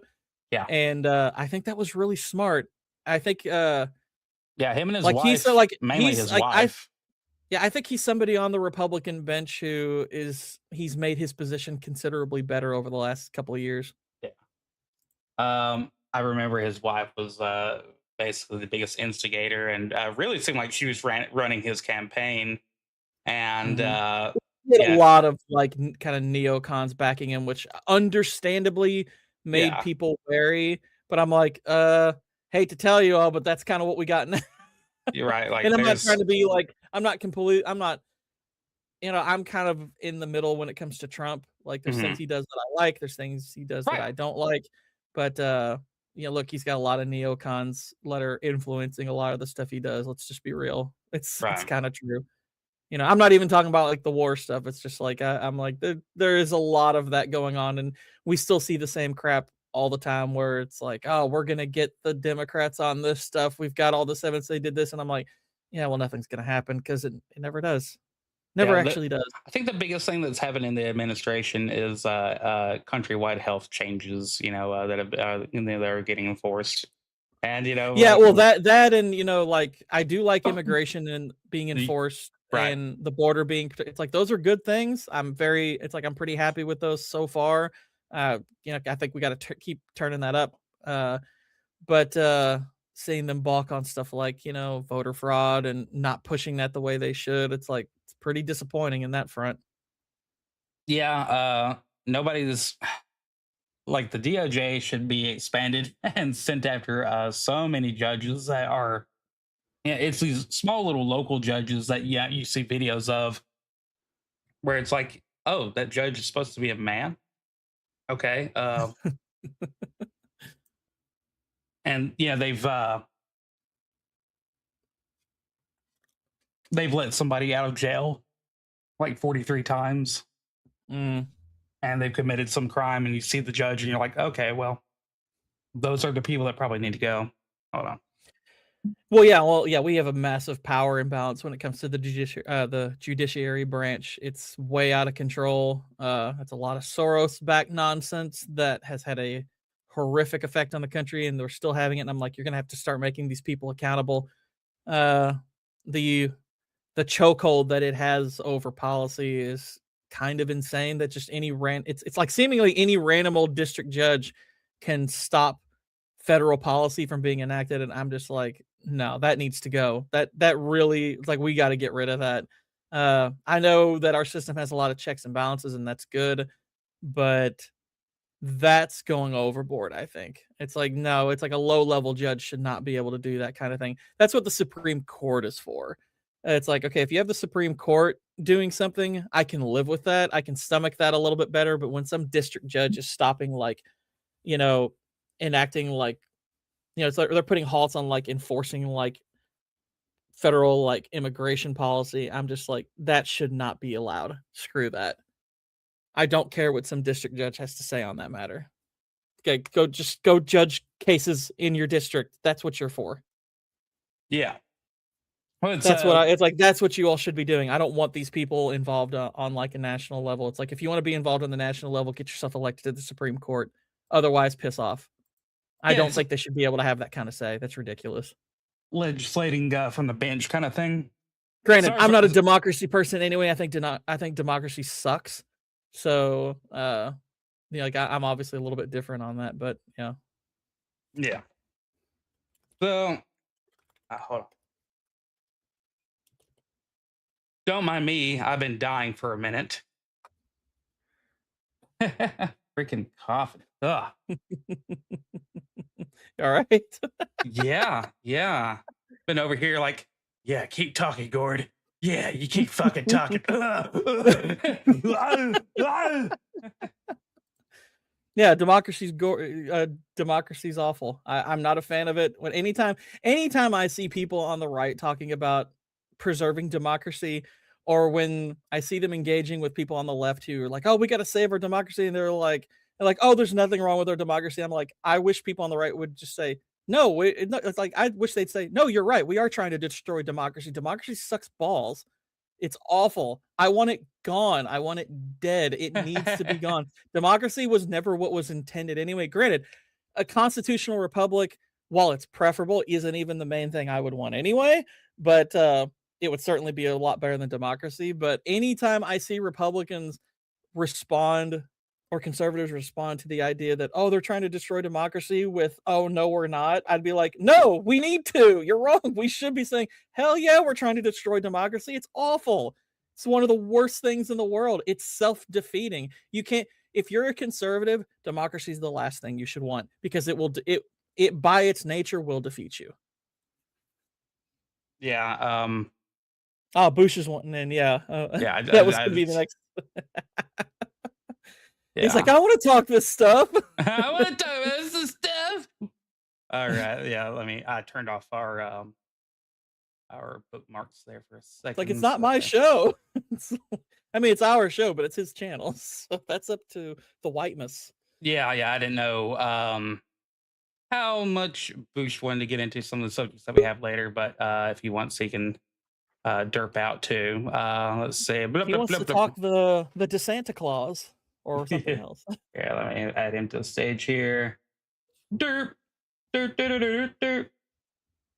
Gentlemen. You're the inaugural guest on The Crown and Bear. You're the first person other than us. Yeah. I feel so blessed. Blessed up from the floor up, baby boy. How you doing, sir? I'm doing all right. Blew out my knee, but stepped in a rabbit hole. But oh, crap. Walking dog. Yeah. Fucked up. That's all right. I am allowed to get fat, according to my doctors. I'm actually supposed to get fat, according to my doctors. That'll help the knee. What yes, kind of apparently. fucking advice is this, Bush? This sounds No, like it's great. No, it's great. Yeah. So I had a hernia 3 months ago. Yeah. The doctor said, well, yeah, I told you about this. Well, these people watching don't know, and Gord doesn't know. I was doing sit-ups and doing leg lifts and squats and stuff like that, and got a hernia. And the doctor said, "Stop." Like, so Stop. what am I supposed to do? Yeah, he's like, so what are you doing like every day? And I told him all this stuff, and he's like, yeah, so you walking your dog every day? I said, yeah, it's 3 times a day. He's limited to 2, and like half-hour walks. And I was like, yeah, she's gonna love that. And I'm getting fat, man. And he's like, you have to eat 3 times a day. And Sunday, I went out with my cousins and had about 5 pounds of crawfish. So Oh my gosh. yeah, and then I took a nap. Okay. Well, yeah, do some recuperating, and that's high, at least high protein, high fat. That's good. It's doctor's advice. High protein napping. Yeah. Yeah. I mean, shoot, nice. I had. Yeah, yeah, 5 p.m. I mean, I don't know how good the doctor Sunday, actually I fell is, asleep. but it's certainly he's a advice that you short- like to hear. He's a short little Asian guy, Dr. Sean. You'll get fat. You get fat. You get back. Doctor's orders. Round eye need to get round body. Round body for the round eye. Hey, how you sleep? You don't sleep sometimes? Masturbate. It's good for you. Why It's good. you It's do good. It's good. sit ups? No, sit ups bad. No. You Sit eat crawfish. Not sit up, sit down. Yeah. No sit. Okay, why do you beat me to it? 5-pound crawfish. Crawfish. Just, is food. just take it easy and sometimes relax. He Relax starts going is all like what he Uncle says. Roger. He's like, it'd be good for you. Yeah. Well, one of the things he's like, "Do you eat fast food?" I'm like, "Well, no, not really. Like, maybe every couple months I'll get something from McDonald's when they bring up something special." And he's like, "Well, that's okay. Like every 2 months is okay." He's like, "You cook at home?" "Yeah, I cook at home." He's like, "Oh, Dr. Sean, want to see? You got pictures?" And I was like, "Oh, I have pictures out the ass." And I don't know board why. goes over his pants. Well, yeah, that's crazy thing. Is like his pants started getting tight. I'm like, "Stop what you're doing." Yeah.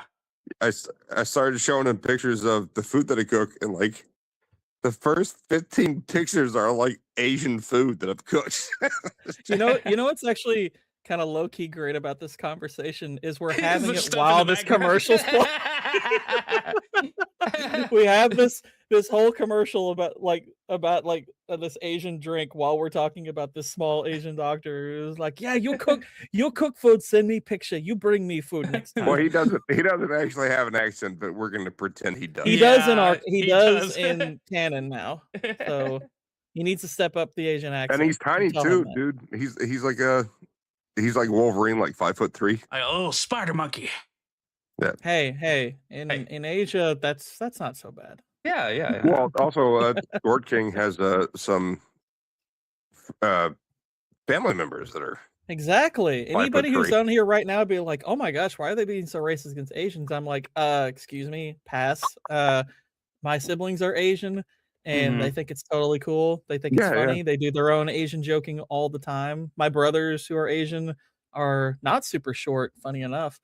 Gord King actually has a cousin, or it might be one of your adopted sisters or something. She's a pirate. Is she a pirate? She fries a brain. She fries. I don't have a pilot. I don't think I have a Oh, pilot fuck you, cousin you or wrote it. sibling. Huh? I squint a lot, so I guess that counts. Yeah, I got that going for me. I thought you like smoke- you were remembering something that I talked about. Forget. I was like, none of my sisters do that. But I don't. Screw it. Sure they do. she just barely escaped 9/11. Okay. Well, you smoke enough of that nonsense. Yeah, you start getting kind of Asian. She planning the next 9/11. Oh, Nights in White Satin. No, that's the wrong one. Yeah. With that face right there. Hold on. We're gonna get to it. Hold on. The Creed face. Yeah, that is Creed Bratton. He was Mhm. he's a musician. I Pretty good one too. yeah. I've actually the band that he was a part of, they have some pretty dang good music. I'm not gonna lie. When I heard what band he was I'm trying to remember what their name is. I can't remember right off the top of my head, but This dude looks yeah, like he's from I The actually Big Bang really like Theory. their music. They I actually look really like the like their music. fake Moody Blues. Yeah, exactly. Yeah, exactly. This dude looks like a freaking dude from Big Grassroots. Bang They're called the Theory. Grassroots. Yeah. Grassroots. Yep. Grassroots are actually they've got some you can find their music pretty easily, and I'm like, they got some serious bangers, I ain't gonna Yeah. lie. They're pretty It's good. the fucking neckerchief. I'm sorry. Is that a cravat? Is that Yeah. what they call it? Yeah, I think Probably. so. Covers up your massive Adam's apple. He did not realize how attractive he was until he put that on and decided he was gay. Yeah, he's like, oh my gosh. Look at that guy. Yeah. Yeah, he's That it's like, is I'm that going one. even bigger cravat. And my mutton chops are going to be 2 times the size, sir. Eventually, these things, Oh, I'll be able to rest a rifle across them. Yes. Yes. At this point, it's a scarf. Yeah, at this point. At a certain point, it's like, okay, which one of them wears the ascot? And which one of them actually hangs it on the bedpost so they can actually get off? Yeah, this. Oh yeah. Well, I mean, you know that probably David Carradine would have definitely. Yeah, worn yeah, one of he these. was probably way into this band. I'm just gonna stick. And this guy's over here like, he got the I This don't is know. Creed. Pretty sure He- this is Creed. He's not the one you can barely tell is there. He's just Yeah. like, But Yeah, he's like- look at his face. He's like, I don't know what those other guys are into. I'm like, just playing the the ascots. guitar. The ascots were not my idea. Look. Look. Sorry. But look at that face. He's like, you guys are so fucking gay. Yeah, They that's paid it us right to there. be this queer. They paid us to be I this don't- queer. Or they're into some weird shit. Like, I don't know what's going on over there, but I'm part of the band. What's so funny is like, back in this time, from what I've seen in pictures, this is more or less along the lines of what I see how they dressed. But if you dressed like that, like in the 90s in school, you're being tossed into a locker. You're a nerd. Oh, in the 80s. In the 80s. Yeah. It- Yeah. Go play with your Well, dicky. the 80s were weird. Like the 70s Stuffing you in were a freaking the locker. it changed. Like the 70s were like, yeah, I'm gonna wear what I want to wear and look like hippies and shit like that in school. In the 80s, they were wearing like polos and Mm-hmm. jeans and They basically looked like sometimes. they were going to solve Blue's Clues, and it was totally fine. Or they loved Tears for Fears. Yeah. Tears for let's see. We got And then 90s and then the 90s was like Gen X getting into high school in the early 90s, and then it started changing. Yeah. Everything started changing when Gen X started getting into teenagers. well, the polo blue jeans and puka necklace came in when I was in school, and That was also around for a while. The yeah. puka shell necklace. Yeah, that thing was hitting hardcore. That was Skater Boys started doing that in the mid 80s. And then I was wearing all that golf shit before it was cool. And then by the time it started being cool at my school, then I started just wearing khakis and t-shirt. And I just went naked. That changed everyone's mind. well, That's how you got to do it. It's like, hey, you don't need fashion sense when you're Yeah, just well, coming the in cops with your were like, birthday suit. you can't go to school naked. I'm like, it was in my Bomaxing dream. over here. I see. Everyone had the dream where they go to school naked, right? I mean, yeah. no, Or at least partially. I Like, never, partially. I never had that dream, y'all. I had the partial naked dream. I mean, it was the good half, depending on perspective. The good half. Yeah. So you're just walking around in your polo shirt and your dick hanging out. It's like, look, it might look like an elephant. It's just gray. All right. Yeah, just walk up to random. It's like you just walk up to people while they're sitting at a desk, and you're standing straight up. You're like, "Would you like some help?" You're like, Tell you, huh? I can solve those fractions for you if you'd like. And everybody started pledging the allegiance, and I don't know what happened. They were all accepting. All right. I don't You know get, what you happened. get I up was- on I your was desk naked and you start doing like Dead Poet Society, like, "Oh, Captain, my Captain." Captain, my captain. Oh, Jesus Christ. Everyone's doing that without pants. Turn your Hey. books to page 3. Oh my god. I'm Oh, so terrified my. that my son might be gay, even though he's maybe gay. Paper And- cut. oh my goodness, what happened? Put that roller down. Golly. All right. So Japan's still taking over Twitter. Yeah, the organization of all this. Keep but it up, Japan. Hey, We're Robin with Williams you on is this. supposed to be a comedian. Who knew? Here's the question: if we're gonna be, if us and Japan are on the same side, does that make them allies or us Axis? That's the question I want to answer. Well, they stopped being Axis when the boom boom happened. Let's not kill the baby in the crib just yet. I think it's worth discussion. Pardon? Whoa, Hang whoa, on now. whoa. You've never heard that expression, "killed in the crib"? I know Yeah. it. It's just like went full Democrat on it, bro. Like, whoa, whoa. No, they no. If you go full Democrat, you ain't letting it get to the crib. If we're the good guys, who's Japan? Japan's going, oh no, we good guys. We And good plus, guys. I said It's okay don't now. kill it in the crib, so that's the opposite of the Democrat. Okay. Or then they come out like a Fukushima. Would you like to preface your baby killing there, Gore? Don't kill it. No kill. It'd be Well, no, bad his for are you. Chinese, not Japanese, right? Do what now? Your siblings are Chinese, not Japanese. They are Chinese, yeah. So the Yep. Japanese, like, now granted, here's the thing though. So I feel like it's acceptable. So like to me, it's like my Chinese siblings could be friends with these Japanese people. Yes. You know, they could forgive them for the whole like, you know, Rape. stuff that like the World War II atrocities and stuff. Look, you know, there's been some also, they're fighting on fucking both sides that American. are pretty bad. And yeah, they're my born and siblings raised are in America, so highly, who gives yeah, a shit? yeah, they're highly Americanized. Like the oldest, like the funny thing is the most Americanized of my siblings was probably the one we got at the oldest age. Granted, it was only 4, but Not you. Huh? So the adopted child is more Americanized than you are. Oh, That's of interesting. the adopted siblings. Oh, of I'm the not adopted. adopted. Yeah, I was I'm just not trying to adopted, give you shit. but I mean, she's very conservative. She's married. She's pregnant with her second child. So it's like she is fully integrated. She's embraced. She's already like helping the birth rates in the country and everything. You know, Is she's she like, single? no. No. Well, no, she's having if she's Americanized in the good way, she wouldn't be It was single a having joke. a It second was a baby, would joke. she? Jesus Christ. Why do you I know, immediately- I'm no. playing off of it. But you know, she's got a good hubby, who's you know, got a good business going. So I'm proud of her. I'm really I mean, granted, it was one of those things where she's the sister I knew kind of when we were homeschooling them.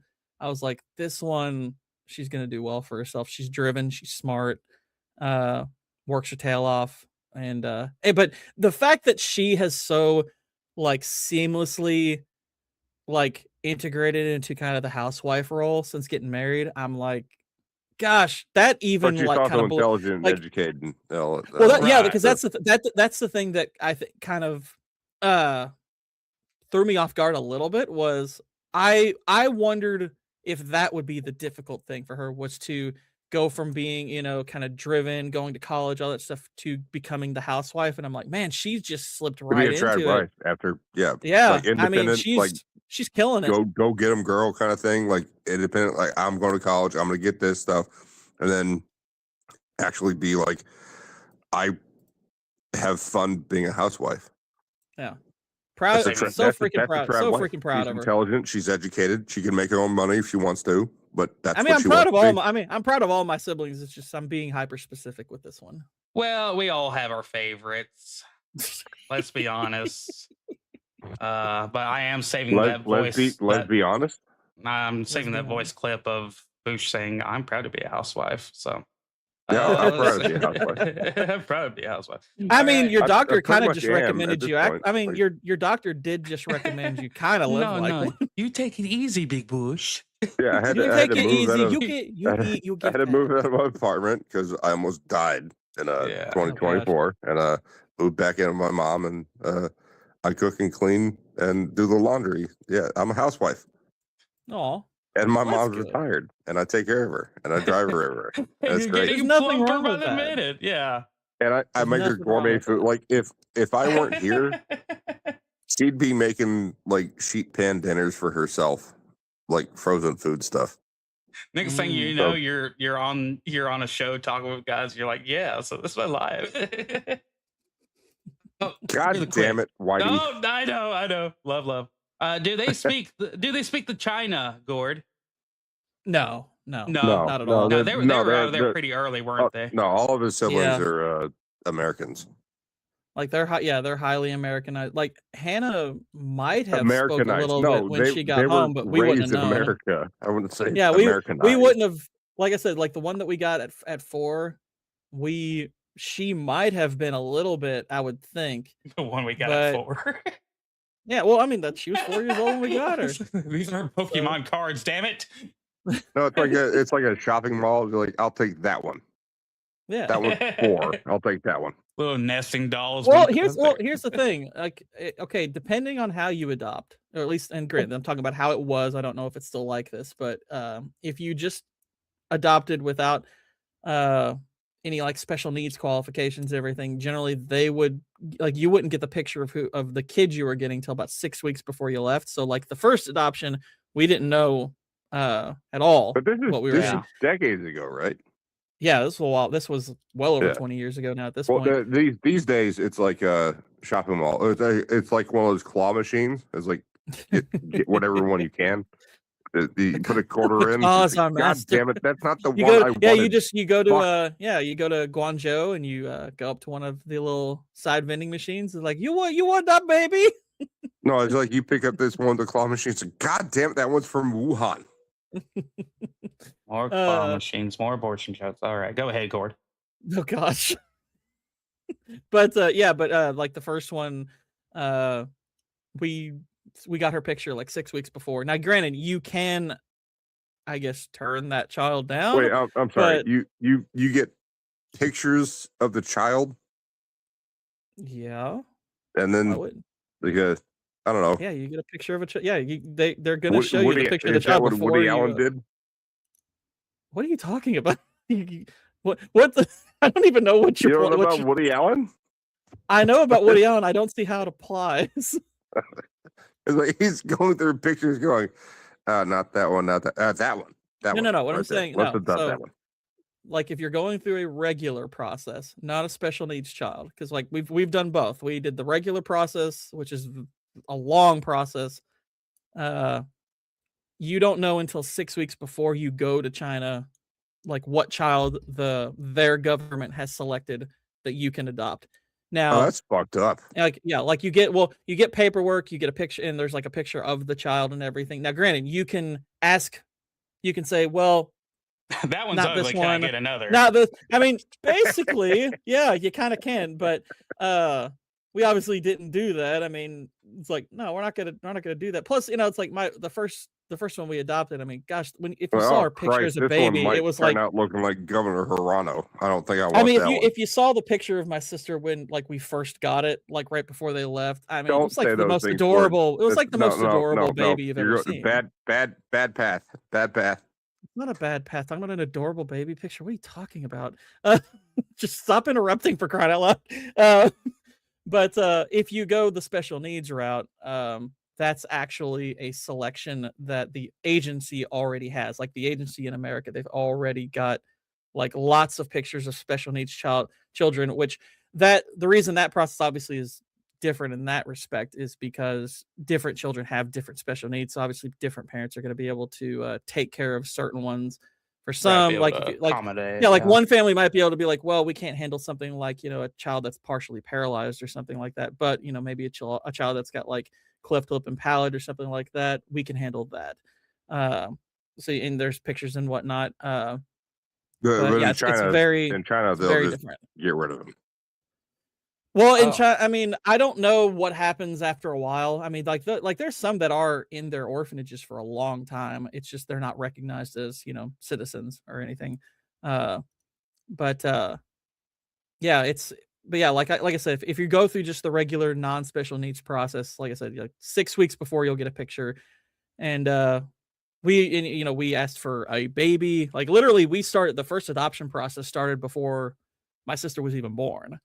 So by But the time we got her you were picture, also it was doing like, that during the one-child policy, so China was yeah, trying to, get rid of. all of them were during the one-child policy. Yeah, right. Every one of them. But which is I actually watched a really interesting video yesterday where this woman from China, I don't think she lives there now. I certainly hope she doesn't. But she was basically going over how China's population is probably not true.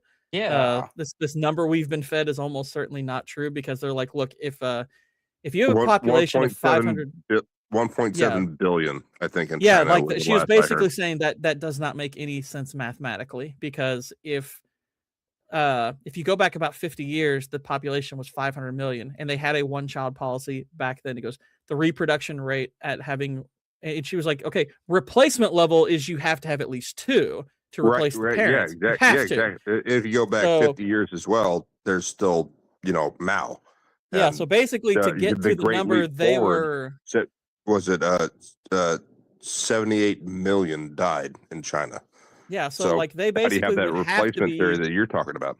yeah, they would basically have to be having well over like 3 children per parent five to get to the per number they're family. saying now. So they're like, their population probably fake. That's probably not true. And I'm like, You yeah, think I don't the think so either. communists are lying about the numbers of their population? I know, That's crazy, right? It's kind of like that. Yeah, we saw kind of an example of the way they lie about their numbers last year, even in the movie scene. Or their money, like how they lie about their money too. Like, I don't know, that Bush, doesn't if you happen. saw this, but there's that Chinese animated movie last year, that Nijia Part 2 that came out, and they said it grossed, like, it's like the 5th or 6th highest grossing movie worldwide at like $2.6 billion. I And disagree. almost all of it came from China, and you're like, no movie has even, before then, no movie had even crossed $1 billion out of China. How did this suddenly happen? And it's because they're full of crap, and it almost certainly didn't make that much. But it's like, Box Office Mojo will still recognize it. It's like, well, we can't go over there and prove it. Well, no, you can't, because they're communist, and you're not allowed to look at their books. Yeah, they're just gonna fudge the numbers. Unless you have some kind of international dealing with them, which someone did. The auto Yeah, I pen. guess I don't think Box Office Mojo is worried about. It's like, okay, we want to see your books. Yeah, and they everything. They're don't like, give a shit either. They're not gonna fight them over it too hard. All right. Well, replacement. Well, I got Gord good on a good tear there for interrupting him. And I was just like, I'm trying to be specific about this, It's and you're good. taking this. You're trying to take this to weird places. What the heck? Yeah, we were going to weird no, places. you but, had a good rant, man. You had a good rant. So here we got Atlanta-based plastic surgeon. Surgeon faced Jeez, I multiple saw- malpractice. Oh goodness. So one of the lawsuits from the family claims the doctor left their mother I brain think damage. this But is this AI or? no. This is real. This is This real. is somebody Because leaked the video out. I see the tanks behind him, and those are real tanks. But And this is a blurred out human body right down here. Basically, yeah, basically this doctor, she was performing surgery and doing all this kind of crap, and is being sued, rightfully so. I hope she never practices medicine again. I This completely is agree. Cringe. This is angering, and this is the kind of It's thing not that's just going to make cringe. people say and think things that would get them It's- canceled. It's unprofessional. Like, it is unethical. It's unprofessional. So many and levels. Like every single person in this video should be fired. Should be fired, and they single one of never them. work in the medical community ever again. Like if I was the person on the table, even if I was fine, I would see this and I'd be like, no, that's not. You had me opened up doing this crap. What the heck? And guess how much money you get out of every well, single that's the person thing, they're that's fired. filming. Like, It's like, and they're filming this with you laying there like that. Right, That's. right. I mean, I know it's blurred out here, but I'm like, I don't know if they're the ones who blurred it out. it's still a violation of rights. Oh, yeah.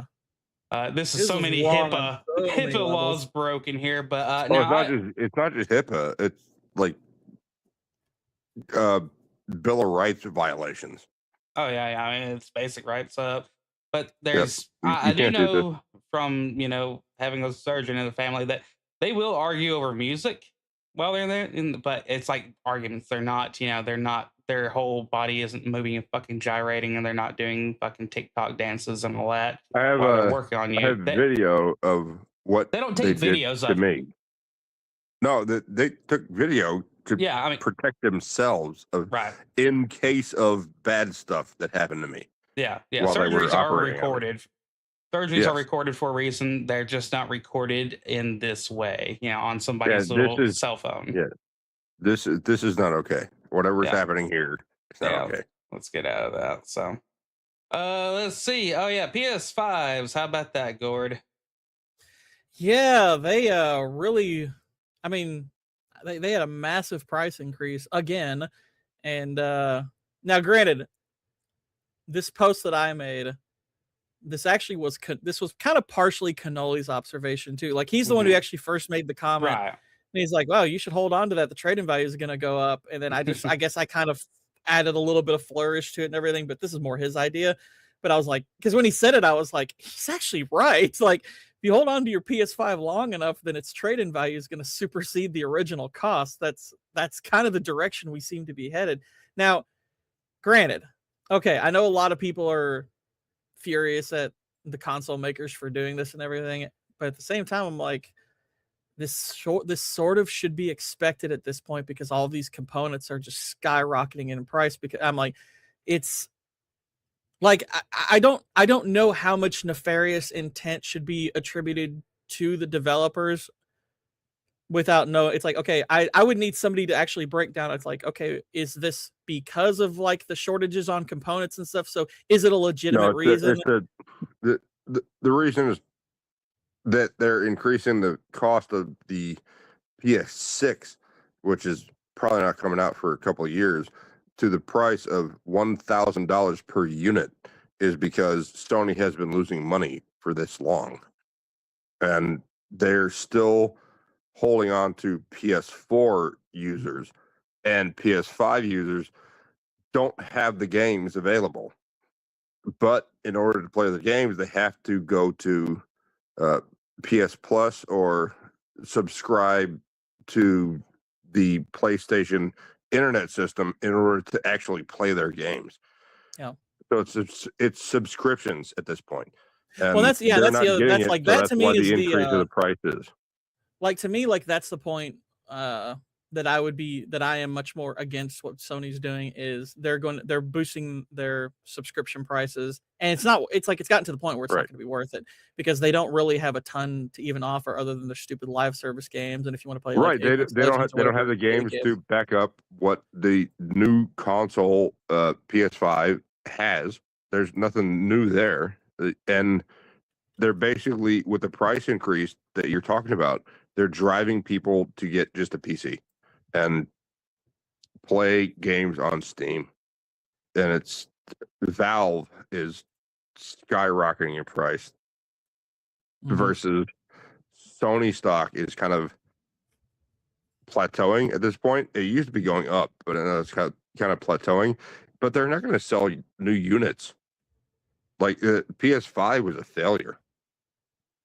I mean, it's sold pretty well. It's more just it's a failure in the sense that it's not a good gen. It's not a good generation at all, but it's sold well enough to where it's going to be hard in the future to call it a failure. But it's like I do think this is the worst console generation by far. I don't even think it's close. Like the lack of good gaming or the Xbox terrible. X or the Xbox XS and all these other things. That's basically a doorstop at this point. It doesn't do anything different than the previous generation did. Yeah, and and like even the graphical fidelity is not any. I mean, it's like there are some games that show like the big difference, but not many of them. And even some of the newer games that are coming out have worse graphics than Oblivion or Skyrim, and that's I'll tell you this. Years ago. I'll tell you this. So in August, and I would tell anybody out there to keep an eye on this because this is going to be hilarious. In August, Konami is going to release Volume 2 of the Metal Gear Solid collection, which will include Metal Gear Solid 4, Guns of the Patriots. I cannot wait for that to release on PS4 and PS5 because people are going to look at that and be like, why does this game look better than like 50% of what's coming out What already native came, to what PS5? already came out this year? Yeah. Exactly. How That's is what I'm this talking possible about. that this looks comparable even when it actually I'm like it's better than comparable, it looks way better. Like it Well, like one of the things objectively I saw, Guns of the did you Patriots see, looks better than any Bethesda game other than maybe Doom. Gord, have you seen Avowed versus Oblivion? Yeah. Like just the physics engine. Yeah. Like, okay, so the character models look gross and stupid and weird in Oblivion, but the physics in the game are superior to Avowed, which came out 2 years ago. Mhm.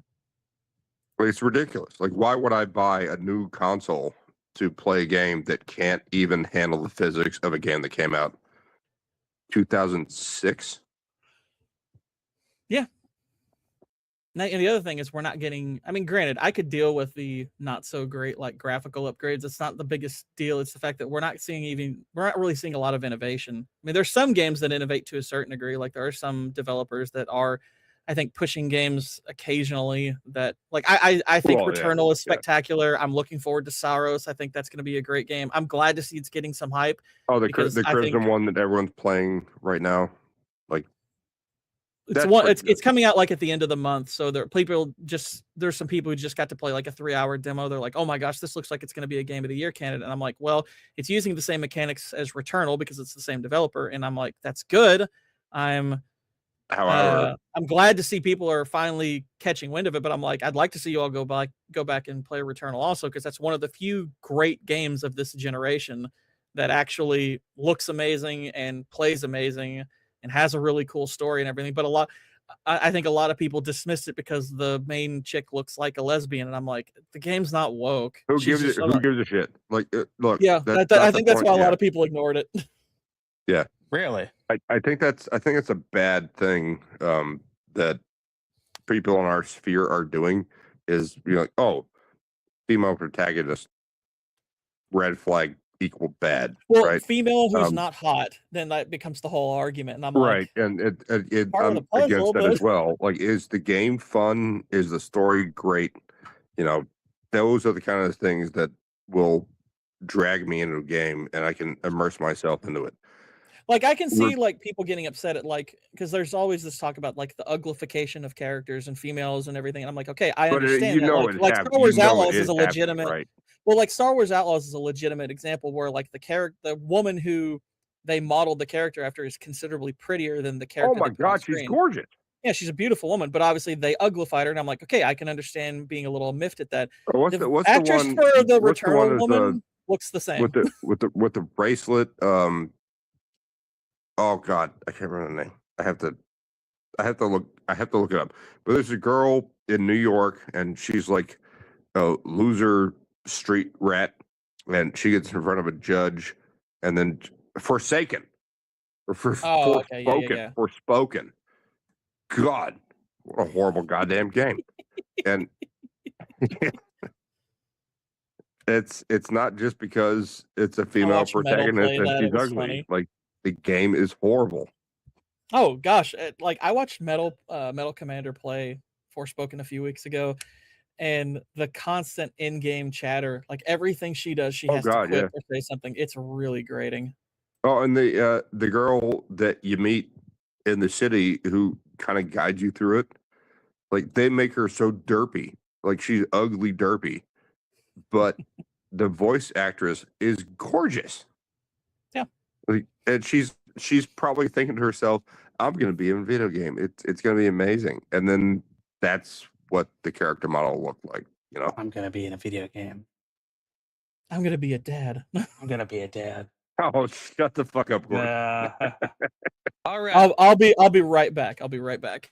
Yeah.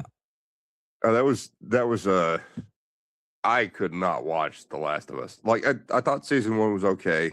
Mhm. I never played the game, but I know what the game is, you know, and I love the premise of it. I love the progression in the game as you move through it. I watched some playthroughs. Yeah, Never played same. it myself. but the TV show was. I don't like Pedro Pascal, okay, but he did a good job in the Last of Us TV show. I'm not much for old potato face and all that, but I just really don't have a care. The moment that they say that they're going to, I wasn't like the biggest fan of the second game. I'm sorry to interrupt, but Potato Face, yes, I think she was horribly miscast as Ellie. Yeah, on that. Just seemed like there is a buttload of other actresses that you could have used for that. People, talented people. There's probably 10,000 other actresses who are that age trying to get that role, but they picked Bella Ramsey from from Game of Thrones. Yeah. So that was disappointing, but yeah, sure. There's just a lot of games. Overall, I think the first season of The Last of Us was okay. I kind of liked it. The video game, the first video game, Last of Us, phenomenal. It's one of those up there like Game of the Year kind of ranking. Second, Last of Us 2. No. Yeah. You're ruining the entire. I'm subverting expectations. Yeah, that kind of shit. I'm learning. A lot of shows. And a lot of like animated things and a lot of games. I don't want to really see it made into a series. I'm pretty good with it not being. I think the Walking Dead coming from a book, that was cool. But Game of Thrones up until season 5. Yeah, now that's not necessarily what I'm saying. Like books, as in like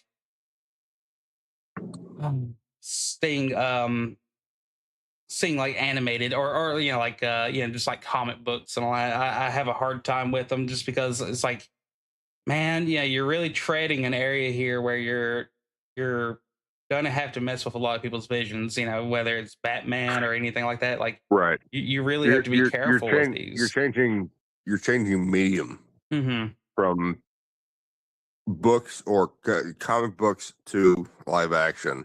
Is always you have to have some kind of leeway between changing the mediums. I understand that. I love Batman at 89. I'd never really liked Superman, but that's not my thing. When they had the X-Men movie in, was it 2000? The first X-Men movie with that was 2000. Hugh Jackman. That was 2000. This is great. Right. Like, I love that. And I've been into the comic book movie stuff since then. Because I watched so many bad ones. Like Nick Fury, what's his name? Hasselhoff was Nick Fury. That was a bad one. And they had Rep Brown as a Captain America. And he actually steals a car from someone. It's like, this is a bad movie. I think what they did with the MCU after Iron Man 2008, I think was the first one, started building the MCU. I thought it was great. The first Thor movie was, it was all right. And I like it. I like the first Thor. Yeah, I like first. I'm actually a bit of a Thor 1 apologist. I actually quite like that movie. I mean, I know it's generally considered, kind of a so-so MCU movie, but I'm like, I actually like it more than most people. Some fucking plot problems, Gord. Sure. Oh yeah, there definitely is. I'm not trying to argue like it's a genuinely great movie, but I've always found that one highly enjoyable. I like the fish out of water aspect. Oh yeah, I enjoyed it. I think Chris, because the thing is, I thought the idea of Thor, because I'm not a comic reader, I knew nothing going in. I thought selling Thor as as a relatable character was going to be really difficult. But when I actually saw it, I was I like, thought they Chris did well. Hemsworth really won me over, and I was like, Yeah, holy crap, I he's really good. I completely agree with that. 100%. That's what actually made it better was Chris Hemsworth. Heck yeah, that's great casting right there. And God, Captain America: The First Avenger, one of the best in the MCU, in the early MCU. It's Absolutely. low key. I don't care what people say; they're wrong. It's better than Winter Soldier. Winter Soldier is if Brave New World hadn't come on, Winter Soldier would be the worst one. I'm sorry. God, It's, I will punch you in the face, man. I Winter love Soldier has so many like Winter Soldier has arguably the best ideas. Yes, I know. That's arguably the best ideas, and I enjoy the heck out of it. Don't get me wrong, I enjoy the heck out of it, but objectively, Winter Soldier's a bad movie. Sorry, it's a bad movie. But if a you bad watch film. Captain America: The First Avenger, and then you First watch Avenger's good. Winter First Soldier, Avenger's really good. First Avenger's good. Civil War is great. Civil War is by far the Civil- best one. Civil Civil War War is in the is- conversation for best superhero film. It's Yes, it's arguably the best superhero film. I think Infinity War would be right behind Civil War. I think Civil War is probably my favorite. I really enjoy Infinity War, and I think the character work is pretty stellar. I do think it has a couple of prop problems, including probably one of the biggest ones. I think the Infinity Gauntlet is a major problem because it's Thanos should not lose. At he can distort reality. That's a major boon. The issue I have with Infinity War is everyone knew it was coming. Yeah. Like it's already been building up to that. They should be prepared, but they're not. And that's I think one of the things I love about it is I think because there's Infinity so War many is- different groups. Like you get Guardians of the Galaxy is a group, and you get the Avengers as a group, right? And they don't know that Thanos is at that point. You get after Ragnarok, you get Thor and Loki are a group, right? You get these three different groups, and then Infinity War happens. And that's one of the reasons I like it, and that's one of the reasons I hate it. Well, I guess the way to go around that would be saying like, well, this shows the folly of man, thinking that they should not organize and thinking that everybody is the main character, the hero, and all that, and they have their own information. They're not willing to share it. That was part of their failure. Civil War and Infinity War played that very well. There is no main character. Right. I mean, but as far as Avengers movies go, I think the first Avengers movie is the best one all around. It also has maybe my favorite scene in the entire MCU, or at least as far as like a dialogue scene. The scene between Loki and Black Widow, that is such. Yes. The writing in that scene, the interplay, and all the dynamics of that scene are just so And good. she turns around and she's like in tears and she goes, "You're a monster." And he Yeah, goes, because what I love "No, about that scene you is have even the though she's monster," and manipulating she just him, turns around and she's not crying and goes, "You mean to unleash the Hulk?" And he's like, "Wait, what?" yeah. But That's what's great. also cool about it is when you watch it and then you get the scene after when she's talking to Hawkeye when he's kind of come back to his own self, you realize Yes. even though she was manipulating Loki, he wasn't wrong, and that did sting her a bit. And I'm like, I love it. I love it. I think that That's scene great is character phenomenal. growth. It's great character development. At that Plus, point, Mewling Quim. Scarlett Johansson was still need with more, it. Like even the next two movies, she was still with it until need she got her more own Mewling movie, Quim and it was like, insults. oh, We she's need girl more. boss. We need more Mewling Quim insults, though. That's a great In insult. Mewling Quim. Yeah, and she's like fake crying. I love it. It's so good. All right. Well, we're about to close up with some talk about the trendy and Christian talk. So, Boosh, what are you into this week? Are you just free balling and wifing it up? I will be moving to Florida at the end of the summer. No, nice. Is it? I mean, I hope so. I hope so. Wow. Drop the is it? Well, we're losing cousins here in Texas and going to Florida where my Oh, niece from is. Texas to Florida. Okay, I wasn't sure From where you were Texas to Florida. coming from. I wasn't sure where. Oh, I would come from Alaska. Ah. So yeah, Florida, great. Yeah, things have. Never mind. Let's not talk about that. All right. Well, but anyway, so yeah, here in a few of these shows, we'd like to definitely get some people on. I think next week we'll try to get an Israeli person on. And yeah, so that should go well. Boosh, we love you. We'll see you here in a little bit in the chat. I'm going. All right. Bye, sweetheart. Later. Later, Gator. All right. All right. So we had talked about last week really getting into well, actually the first week we brought up about who would you like to share out as a creator on YouTube, and you had been really into the Jay Dyer.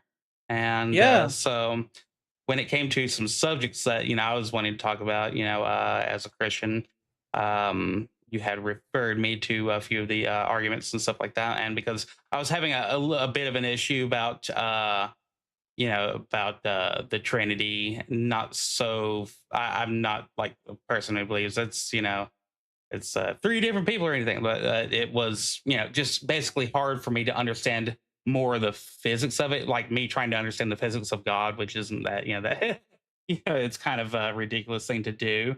But well, the Trinity, I mean, the Trinity, it's something that I know a lot of Christians struggle with, whether they understand it or not, whether they fully believe it or not, and everything. But yeah, and look, and here's the thing: I'm somewhat averse to getting too deep into it, because I'm like, this is a subject where part of the reason why I recommended Jay Dyer is because one thing that I'm realizing more and more when I listen to his stuff and listening to the arguments he makes and whatnot is there are some of the differences between like Protestants, Catholics, and Orthodox on even subjects like this. It's like there are similarities that we can kind of form a basis around, but once you get past the basis, the ideas start to get far more complicated. And those are the ones where I'm like, ooh, I need to really educate myself on this, because there are aspects of the nature of the Trinity that even I don't fully understand, as far as like the nature of the three persons and how, you know, how different they are. But like at the base level, like the idea of the Trinity has never been especially difficult for me. Though I get why it's tough for some people. It's just one of those things where I'm like, I guess because I have a brain that often will operate with analogies in order to understand stuff. So like to me, it's like the idea of like three being one is not super tough for me, because I see a lot of like kind of real world examples of that. Now, granted, it's still difficult to fully grasp, because we're talking about from the Orthodox, and I think even the Protestant perspective, probably also from the Catholic perspective, though I can't speak for them because I know very little about Catholicism on this subject. But the unity is to a level of perfection that we can't grasp. Like, you know, we have like biblical passages about like when man and woman get married, they become one flesh. So this is the idea of two being one, you know, and you could argue that when they bring children into the mix, that's kind of three or more becoming one, because you have this familial unit, right? So it's like that's analogous, certainly. And like, so I think that can help to understand. It's like we refer to a family as a family in the singular, but like a family is comprised of more than just one person. It's a husband, it's a wife, it's a child or children, you know, or you can bring grandparents into the mix. Like you can actually stretch this out pretty far. But even there, it's like you couldn't even call the unit perfect, because, you know, obviously it's comprised of sinners, and there's often strife and disagreement and differences in the direction the family should go and all that stuff. Whereas obviously when we're talking about the Trinity, they're not just three being one. They are of one perfect nature. There is no disagreement between them.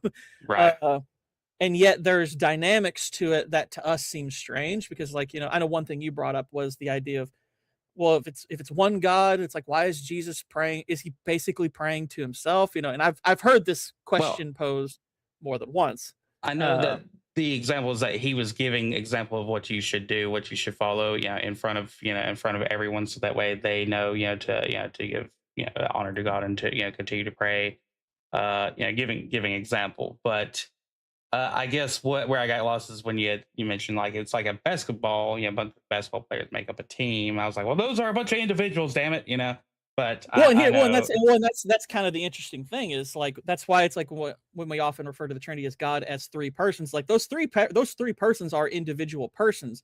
It's just I think actually what sticks like the sticking point for some people is we tend to think of the term God as singular and like completely singular, like it always is just a person. Uh or something like that. And that's like, I think it's more like that's where the God of the Bible is very different. It's like, well, because the God of the Bible is not a person. Now, granted, the other religions will tell you something different. I know Muslims don't believe this. They believe, God is just God. They don't believe he has a son. They don't believe Jesus is God or anything like that. But hmm obviously, we're dealing with Christians and even Jews of the Old Testament, because actually the Jews of the Old Testament did not believe that God was a singular person. Like the Jews of the Old Testament, actually, and Jay Dyer goes over this a lot too, how a lot of the old teachings before, I guess, kind of Talmudic Judaism understood that like the angel of the Lord was a member of the Godhead, but not God the Father. And that's why a lot of Christians have come along and like when the church came along and started to, dissect and break down these teachings, they're like, well, the angel of the Lord is actually Christ. That's Christ being in the Old Testament, just not by the name Jesus Christ. Obviously, the name Jesus Christ, uh, or at least, the uh, Greek version of that or Aramaic version, whatever language they spoke in that particular hmm era. But that particular name, was not what we attributed to him. But like the angel of the Lord, the person of God, like the person that like Moses interacted with, was not God the Father when he saw him. It's like he saw the angel of the Lord. It's like, well, then who did he see? It's like, well, he had to have seen Jesus Christ because nobody has seen the Father. The Bible makes that pretty clear. It's like nobody has seen the Father. In fact, like the Father, it's like God the Father warns people. It's like if you were to see me, you would die. right, You can't see me. It's like like if you were to see me, then it would kill you. It's like that. It's like the glory of God is too powerful for a human to see. That's part of the reason why there is the God in human form, the angel of the Lord, and people are like, I think a lot of people would see that and they're like, well, why is a member of the Godhead being referred to as an angel? It's like, well, in that sense, angel simply refers to messenger, not right. the angelic being like the one with the wings and stuff that we often associate with like Gabriel It's or Michael Michael. the It's the Archangel. archangel. Yeah, it's that's an angel of the Lord, not the angel of the Lord. That's a different distinction there. But that's part of why it's like when we have our Bibles translated into English, there's some things that don't perfectly translate over where you have to True. start really doing a lot of digging, doing a lot of studying. And that's part of why I like Jay Dyer's stuff so much, is because he's one of the few people I've seen actually really dig into the text and why these things are understood the way they are within the confines of the church, and like how these teachings came about, the history behind them, all that stuff. Uh, like I feel like listening to his stuff is actually really strengthening my foundation of understanding, even though I'm still very much kind of at the surface level. Right, and that's the crazy part is um I guess kind of going back to oh god, what was okay when your last one's about the translation problem. So the problem that it creates is a lot of people do kind of translate it. There are different books that actually will translate it to thou shalt not kill instead of murder and all that. And then we have to suddenly know that there are like 8 different Jewish or Hebrew words for the word love. So that's something like that is as much as a lot of churches will touch on as far Yeah. as explaining to people like oh, there's brotherly love and there's familial love and then there's this kind of love and stuff like that.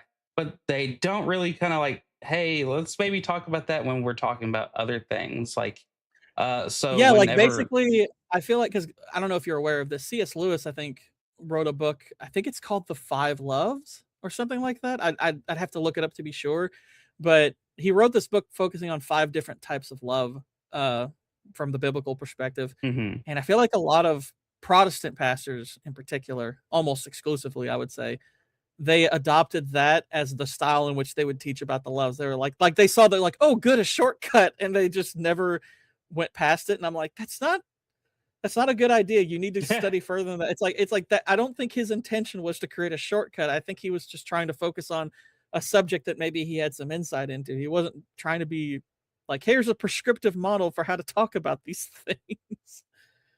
Yeah, I think Wes Huff had brought up about he was talking to another that where they can read these different languages and all that, and basically he's saying reading the Bible versus reading the Bible in one of the earlier translations in a different language and all that is this an unbelievable difference. And now going back about Jay Dyer, he going through arguments with him, and I brought this up to you the other day. Going through our while I was on stream yesterday, him going through arguments is ridiculous. In a good way, as in like He's not. He's hard to recommend on an entry level almost. You have to be because- interested in this, Yeah, or well, not even just on an interest level. I think you kind of almost need a foundational understanding of debate. I'm looking at words here, bro. Yeah, well, that's maybe the best thing to point out is like if you're gonna listen to Jay Dyer and try to understand what he's talking about, you're gonna have to probably have a dictionary nearby or have a good way of like kind of mentally noting certain words he uses, because he's not just debating with like basic terminology. He has a background in philosophy, so he's doing it very old school. He has debate fundamentals down better than just about anyone I've seen. And but the terminology is kind of foreign to modern debaters. Like I almost never hear a modern debater bring up a word like epistemology. And whereas like I've maybe see 3 do it and they're all on the same side. It's like I see Jay do it, I see Rachel Wilson do it, and I see Andrew Wilson do it. They'll bring up epistemology. Almost nobody else I see debate ever brings I that know this word is an up. orthodox friendly word, but Apparently. But like I have seen secular debaters bring it up once in a while. Yeah. But now even thinking back to those times I did, I'm like, I don't think they were using the word right. Because like when he first used it, I was like, I heard the term enough times to where I started to grasp probably what it meant. And I was like, okay, but I need to actually start looking it up and start trying to memorize what it means. Can And I'm you like, use it in a sentence? but and even here's like, it's one of those words that even when you look it up, it's like you have to kind of work through all of the entailments of even what the definition is, because it's like, okay, now how do I apply it? Now I happen to be somebody who has had an interest in debate for probably 2-3 decades. I think debate's really fun. It's really interesting. It can be kind of mentally taxing at times when you're listening to bad debaters. But so understanding a lot of what Jay Dyer says, it is difficult at times. I'm not trying to sit here and say, oh, it's easy. It's not. But it's a lot to work through.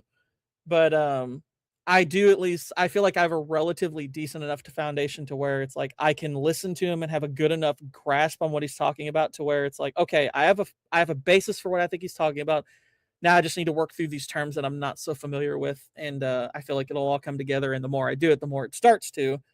But yeah, it's one of those things where it's like you said, when you listen to him debate, if you're not familiar with this terminology, you're just like, what language is he speaking? Right. I think you're very well served by listening to one of his debates, even some of the cringe ones. And I say cringe ones as in I'm a person that I don't like people. I don't like radio shows where people call in, because even when they're complimentary, the hosts heard it like a billion times and they're like, yes, thank you. All right. What was your question? And then you have people who call in and they don't have a leg to stand on when it comes to their arguments and all that, and they're just going to make a fool of themselves. I have a hard time watching and listening to that at times. Now there are good ones out there where yeah, it's actually I'd say there's some good fair footing on the other person's end. Um, but you're underserved if you don't re-listen to Jay's videos about 3 or 4 times as far as like how to go through these, and you can break those videos down, break them apart, and go through and look up because me no philosophy major. I will say this. I'll Mhm. tell you one decent way, maybe as a good starting point, if you're wanting to kind of grasp him.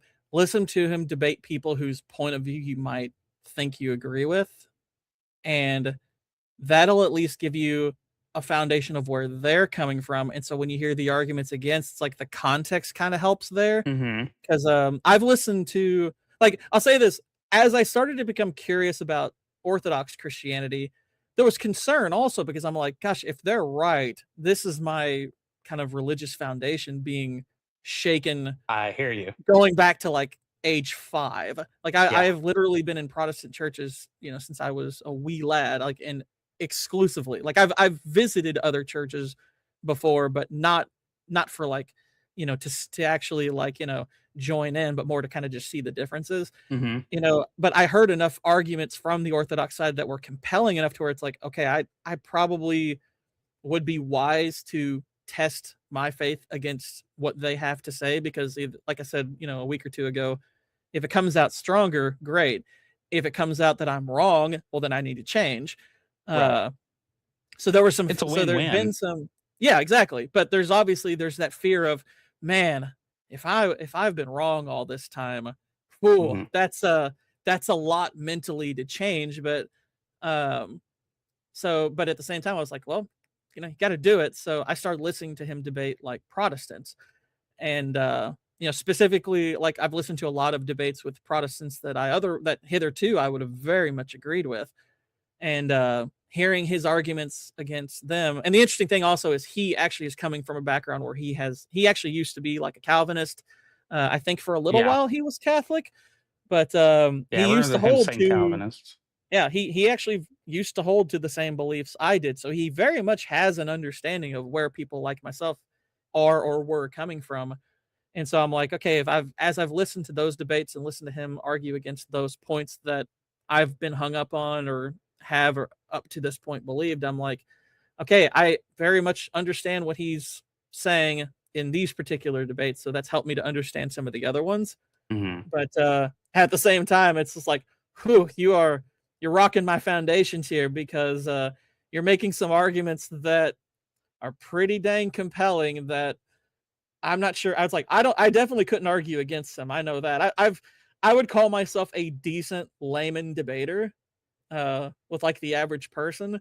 But the funny thing is a lot of people who are around my level have tried to go up and debate him. And I'm like, I'm not stupid enough to where I would even try because I know I was like, even if I have a position that's right, I'm gonna get my butt handed to me because he's just way better at it. But um listening to him do it, part of why I like his style of debate so much is because his isn't just trying to argue in such a way to where he's correct. Some debaters are skilled because even if they're wrong, they can appear right. So they're Yeah. kind of debating for the sake of the Even when audience. I'm wrong, I'm right. Yeah, well, it's kind of the Nick Naylor "thank you for smoking" approach, where it's like it doesn't matter if you're wrong; it matters if you appear right. You're Mhm. basically you're not trying to convince your opponent; you're trying to convince the people listening. Right. And what's interesting about Jay's point of view or his approach is he's kind of good at both. He's actually a little bit better at picking apart the point of view of the person to where it's like if you're actually coming to the debate in good faith, like willing to have your mind changed, Yeah. then it's like, yeah, I'll he's give you actually some really leeway. good at he's actually really good at like kind of maneuvering you into that position, showing, look, I'm going to show you why you're wrong. Mhm. And I don't really care if the people listening understand it or not. Maybe that's kind of the strength and the weakness at the same time, because the people listening are often kind of in your shoes where they're like, I don't even know what you're saying, bro. Yeah. Like, I will say, like, when somebody's coming at him in bad faith, Roman Catholic comes to mind. The guy who kept on calling him bro and calling and saying his name over and over, and he's like, I'm not your brother. I'm not your brother. Stop. And dude still kept on. Then he kept on saying his name over and over. He goes, I'm not into your little mind tricks. I know what you guys do. You like to, Yeah, it's kind of like a preacher thing of many sects of Christianity, which is where they're like, now Stevie Bob, Stevie Bob, I know you, Stevie Bob, and I know your wife, Jessie Bob. Uh, terrible names of those people, but using that to try and wiggle their way into your good graces, so that way they can have a little bit of leeway, and then they jump from to a different subject. My issue is the shaking of your not your faith but your understanding is I Right. It's grew up like, and in I'm glad you clarified that because I don't want people to think it's like, oh, so no. it's like, no, it's not. It's like, it's not that it's not that he's shaken my faith in Christianity. It's like, no, it's more my understanding of it is broadening, and to where it's like, okay, there are things that I didn't realize were pretty foundational that I had wrong, and or at the very least might have wrong, because like I said, they're like these issues, like part of the weakness of being in Protestant church is there's a failing from many Protestant churches to be especially deep with the understanding of what certain passages mean, what certain doctrines refer to, what they mean, and the history behind them.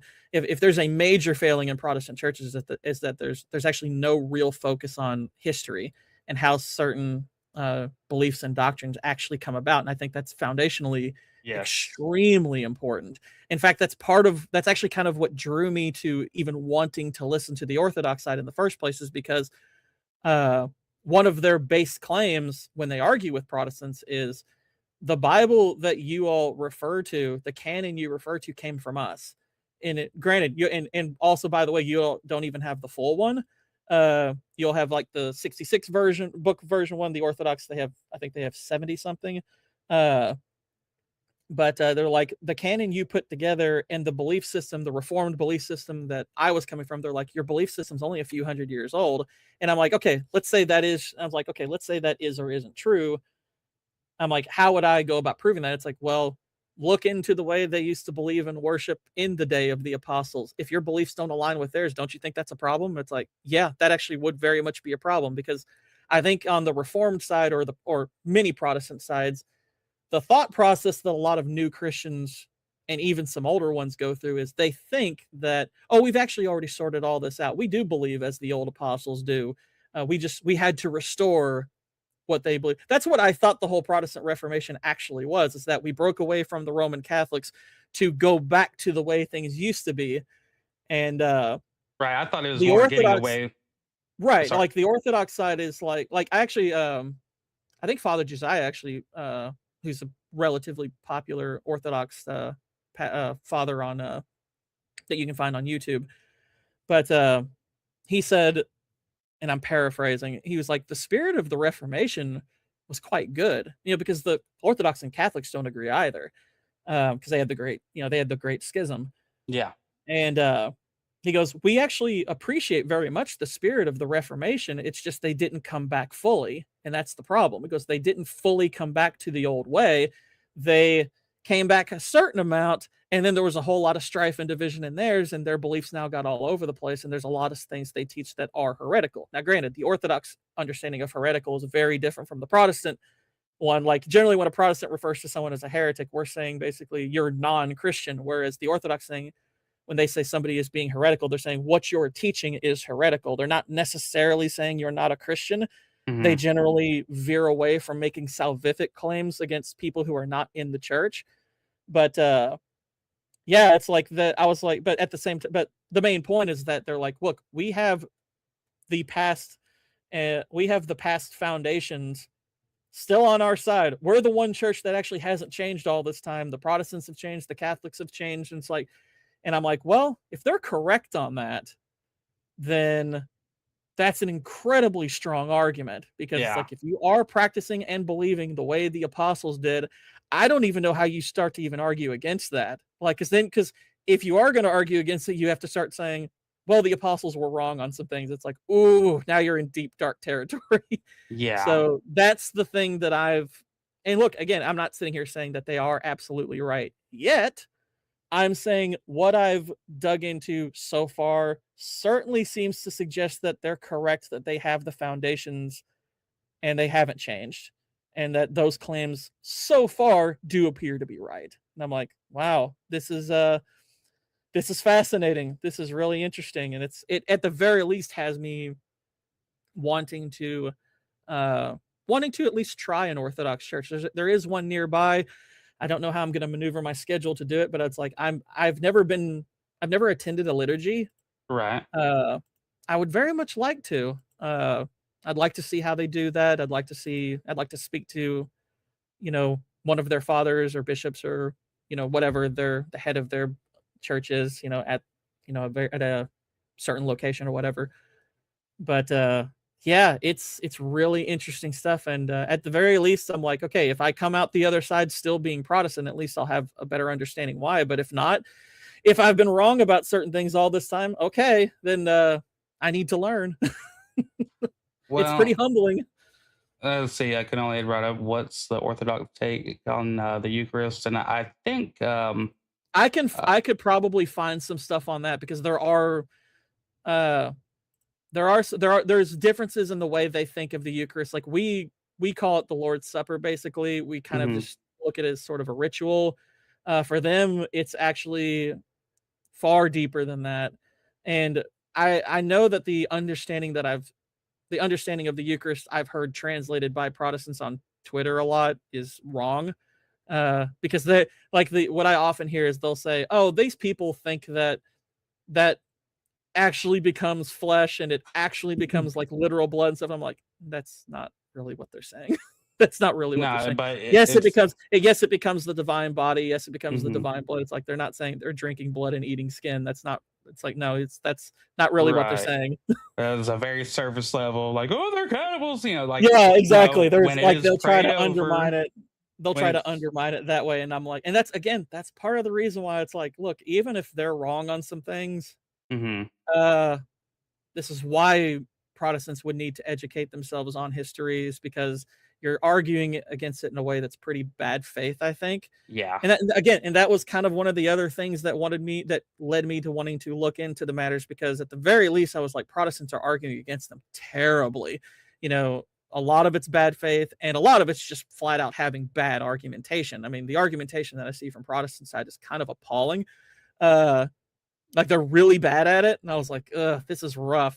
I was like, but then as I started to listen to people like Jay Dyer talk about the actual religious subject matter and listen to certain like Orthodox fathers talk about it, I'm like, gosh, even me, who's a relatively skilled debater, it's like, I don't think I could debate them on this stuff because I lack the historical knowledge to do so. I lack the context. So there was part of me that actually was very much hoping somebody like Wes Huff would be willing to have a conversation or debate with someone like Jay Dyer. But I found out this week he actually turned it down. And I was like, that's really disappointing. I think that would be a really, enlightening. If the Protestant side is correct, then somebody like Wes Huff could really help illuminate some of those points where maybe the Orthodox side is incorrect. But the fact that he won't, it's like, that's disappointing. Yeah, and there's a big difference between. And I'm not trying to veer people away from Wes Huff. I think he has some valuable things that he helps illuminate. But man, I was really hoping he could, at least do a decent job speaking for the Protestant side. But apparently, he turned it down. Yeah. Now, on the good faith side is that I know that he has turned down a ton of things after the whole Billy Carson thing happened. Because that's true. That's true. They were. I don't think debate is his natural forum, and so I understand from that perspective. But I'm like, well, why don't you just suggest having a conversation on the matters? Because Jay, I've seen him go on various podcasts where all it is a conversation between two sides that don't agree. Like there's he did an appearance on Ruslin's podcast. I don't know if you're familiar with him. No. Ruslin's a Protestant. He's had like Father Josiah on. He had Jay on recently. He initially did not want to bring Jay on because he thought it would be too confrontational, but he actually was on, and it was a really interesting and fruitful discussion. I came away thinking Jay appears to be far more correct, but it wasn't like hostile. It wasn't a debate or anything like that. It was very pleasant, and I was like, it's like, Wes, ask Jay if y'all can have a conversation like that. I think that would be really interesting. That'd be quite definitely cool. think it could do nothing, even if it was a private conversation. And then, like, they spoke about it later. I would still be more in favor of that than it just not happening. Yeah, But exactly. my big interest in pleasure in listening to Wes Huff is dude is definitely very learned in Oh, definitely. I you know still would recommend listening to Wes Huff mhm. talk about like history of various texts and stuff. I think that's all really valuable stuff. I think it's Right. very valuable stuff. I would encourage people to hear maybe the opposing perspective on what some of it might mean, but generally he's just going over the historicity of it, like going over like where it came from, how it came Mhm. about, that kind of stuff. That's generally like what he's talking about. Right. So A lot of these people yeah. aren't complete, what you think of when you hear, a heretic and all that. A lot of these people have extremely good things to share for you to learn from. And yeah, are good sources of information. It's just that there are finer details that you might want to consider the Orthodox Church about, because if they've been recording it and have been the lead historians of the church, as best they can from the If beginning, they've then actually been conserving church history, church right. practice, church beliefs, I'm like, that is a massive boon in their favor. I'm just saying. I mean, I mean, it's such a root level uh argument on their side if true that if that's correct, then I'm like, you would either have to demonstrate that they have indeed veered away from it, or then you have to start arguing maybe the foundations were wrong. And I'm like, yeah, that's bad territory if you're a Christian. Uh, so it's like, I think at the very least, I would definitely recommend people at least listening to the Orthodox side and doing the legwork to try to understand it because it is going to be complicated. Their speaking is very, in a lot of ways, kind of old fashioned. Um, so they're using a lot of lingo that doesn't always translate super well, or, if you're listening to someone like Jay Dyer, you're going to hear a lot of philosophical terminology that will sound like jargon if you don't like take the time to learn it. But I will say this, the great thing for me has been, regardless of what I'm discovering along the way, it has made me far more interested and passionate about like digging into the word of God and trying to strengthen my faith, regardless of where it leads me. It's like I'm trying to stop leaning. I mean, the Bible does encourage you not to lean on your own understanding. Right. Uh, the irony, of course, being that a lot of Protestant sides will actually like they will quote that verse, but And then I don't think they so realize the entailment of that is that the self-interpretation thing kind of flies out the window if you believe that. Whereas the Orthodox Church is like, exactly, don't lean on your own understanding. It's like that's part of why you do indeed need the church. mhm. And I do think some Protestant churches on an individual level rightly encourage that you should listen to like the authorities within your church body. It's just they don't extend further out. And I do think that's a problem. Whereas the Orthodox Church, they have a full-blown structure. Well, They have a structure to their church. They have a structure to worship. Uh, they have foundation. That's like they have foundational qualities that I think, gosh, if the Protestant side is correct, they could really take a lot from that. I really wish they would if they're correct. But like I said, more I'm digging into the Orthodox side, the more I think they might actually be the side that's right. a lot of surface level churches will use this against people, especially whenever you don't show up for a few Sundays. I'll tell you this. Yeah, they're like, Is you're hurting our attendance. don't abandon the church. It was said to not abandon the church and all that. And it's like, but has my church abandoned the church? Like you guys are so surface level. That is something that I've had to talk with my wife many times about. It's like, look, we had the same thing at I grew up in Church of Christ, and then when I met my wife and all that, I had to go pledge allegiance to the United Methodists and all that, and then but they're not really into you like learning every bit of their book, as far as like their rules and why they matter and stuff like that. Uh, Yeah, they I just think, and want I think that's numbers. yeah, and I think that's if you're in a church like that, flee. If you're serious about your faith, flee a church like that. Uh-huh. Run And away from it. If they're just concerned with attendance, if they're not actually at the very least trying to help you legitimately understand what scripture means and how to apply it, get mhm. the heck away from them. That's a bad church. Yeah. So other Generally, than they'll start to have a lot of women in charge too. So that's a good indicator for why you should leave. other than as far as the local church, other than them making sure you understand, a whole lot about marriage before you get married, which Yeah. they're like, we will not marry you unless you understand, it mainly comes down to preacher to preacher on how deep they get into things. But you're basically going against your bishop and beyond. If you get into some of these deeper things, you're not, you're not following the lesson plan, I guess, and all that. So it's kind of like nowadays there are a lot of teachers out there in the public school system and all that who would love to teach you a lot of things, but if they are found out having, veered so far into actually deeper education, they can get in a lot of trouble. It will come up in review. You will lose your job before you can get tenure. If you're in a, educational program, then that helps with your colleging and transitioning into that job. They find out, then you can lose that, and that's your funding all gone. That's your college repayment all gone. And when it comes to local churches, everything's just like I said. It's so surface level to basically get people in there, and I understand it. It grows, a community, a Christian based community, but a lot of us out there are wanting something deeper than like our very first show. I gave you an example about the Saul Paul plumber. Yeah.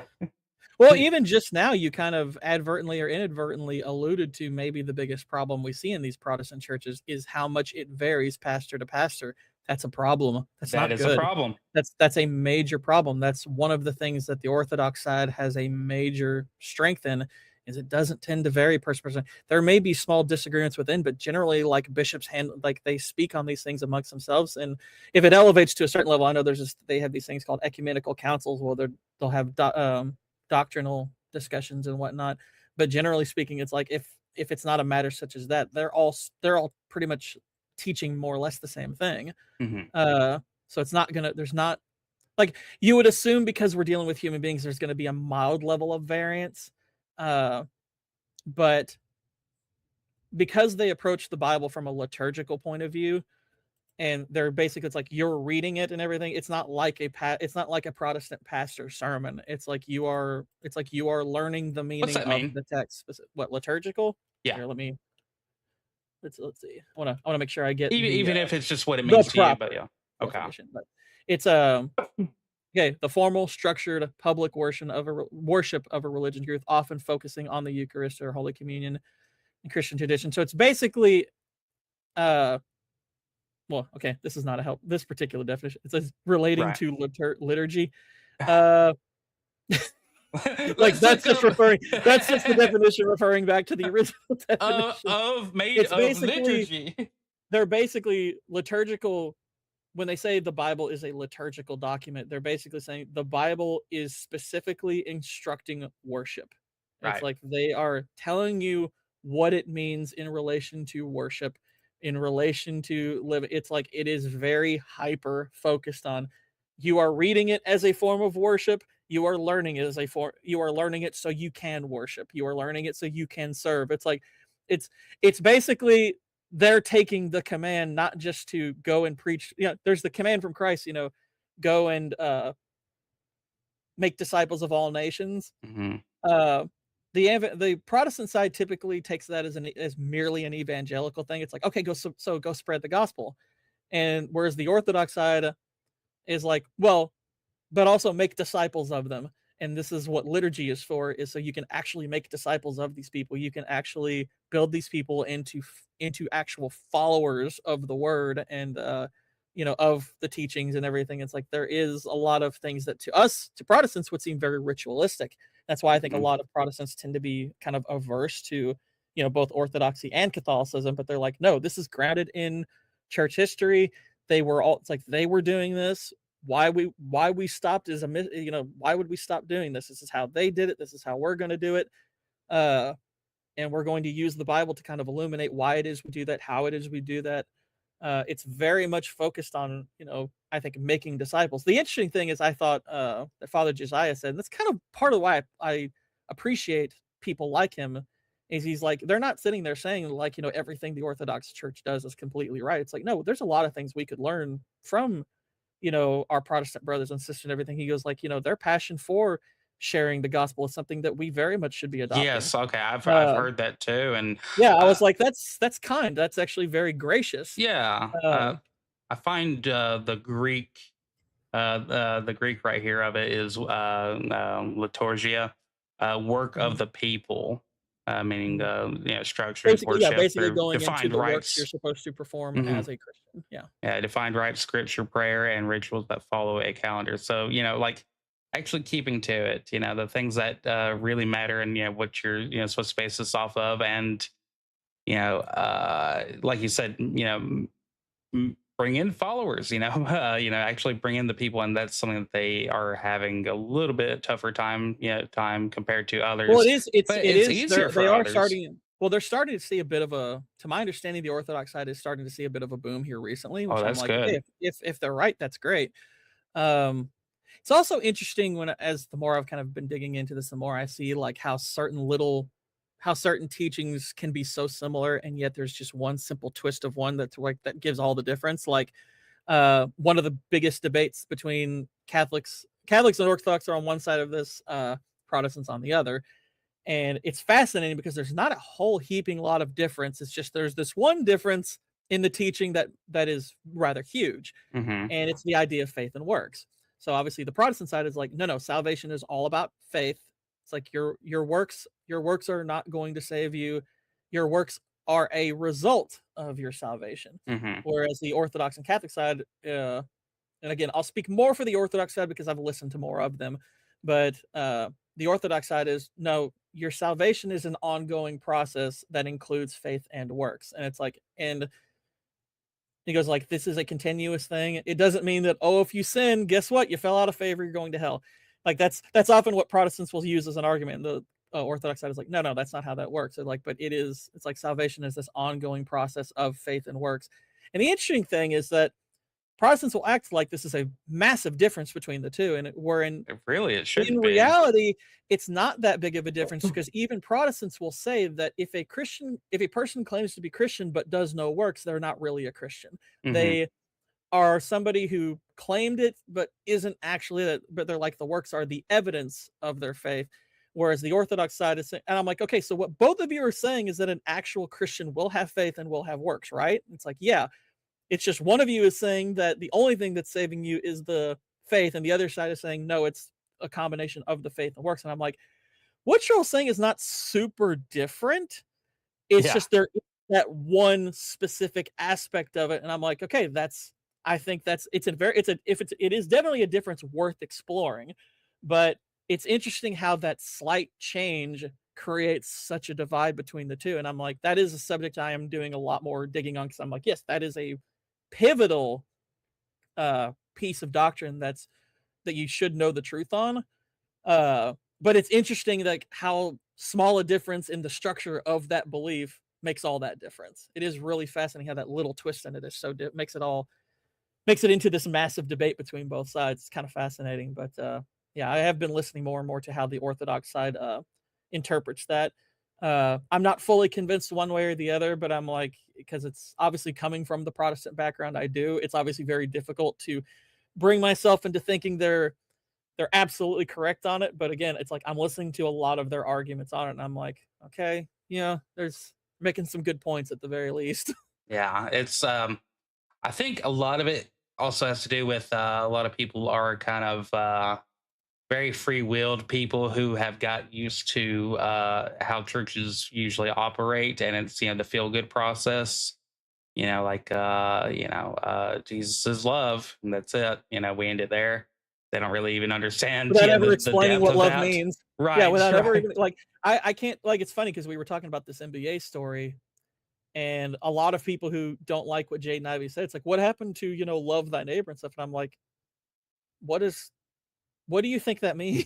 It's like, I'm sorry, but if let's say that he's correct, and that obviously as Christians we do believe that he's correct, that the LGBTQ stuff is wrong. So I was like, okay, let's Mhm. assume for a second he's correct. Guess what? The loving thing to do with your neighbor is to tell them they're in the wrong. That is Right. loving. Like we have conflated love thy neighbor with affirm thy neighbor. I'm Yeah, like, that's not exactly. like guess what? Absolutely. There's Yeah. no biblical command to affirm jack squat Right. except the truth.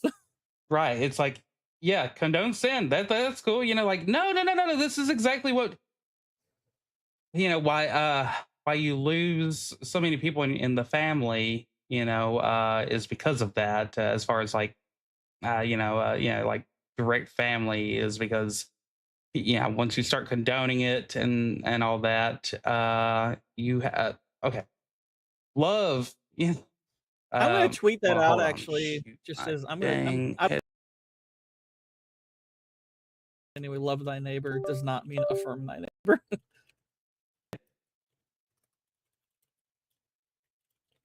All right. Are you still there? Okay. There we go. Yeah, sorry. Headphones went out, so I was like, I didn't know if you were saying. Yeah, my biggest thing is like, you can love your, another form of the word love is, spoiling, to people. That's how far that I think a lot of people we've think the warped the word love word. means really enjoy. Yeah. It's like I said, Prefer.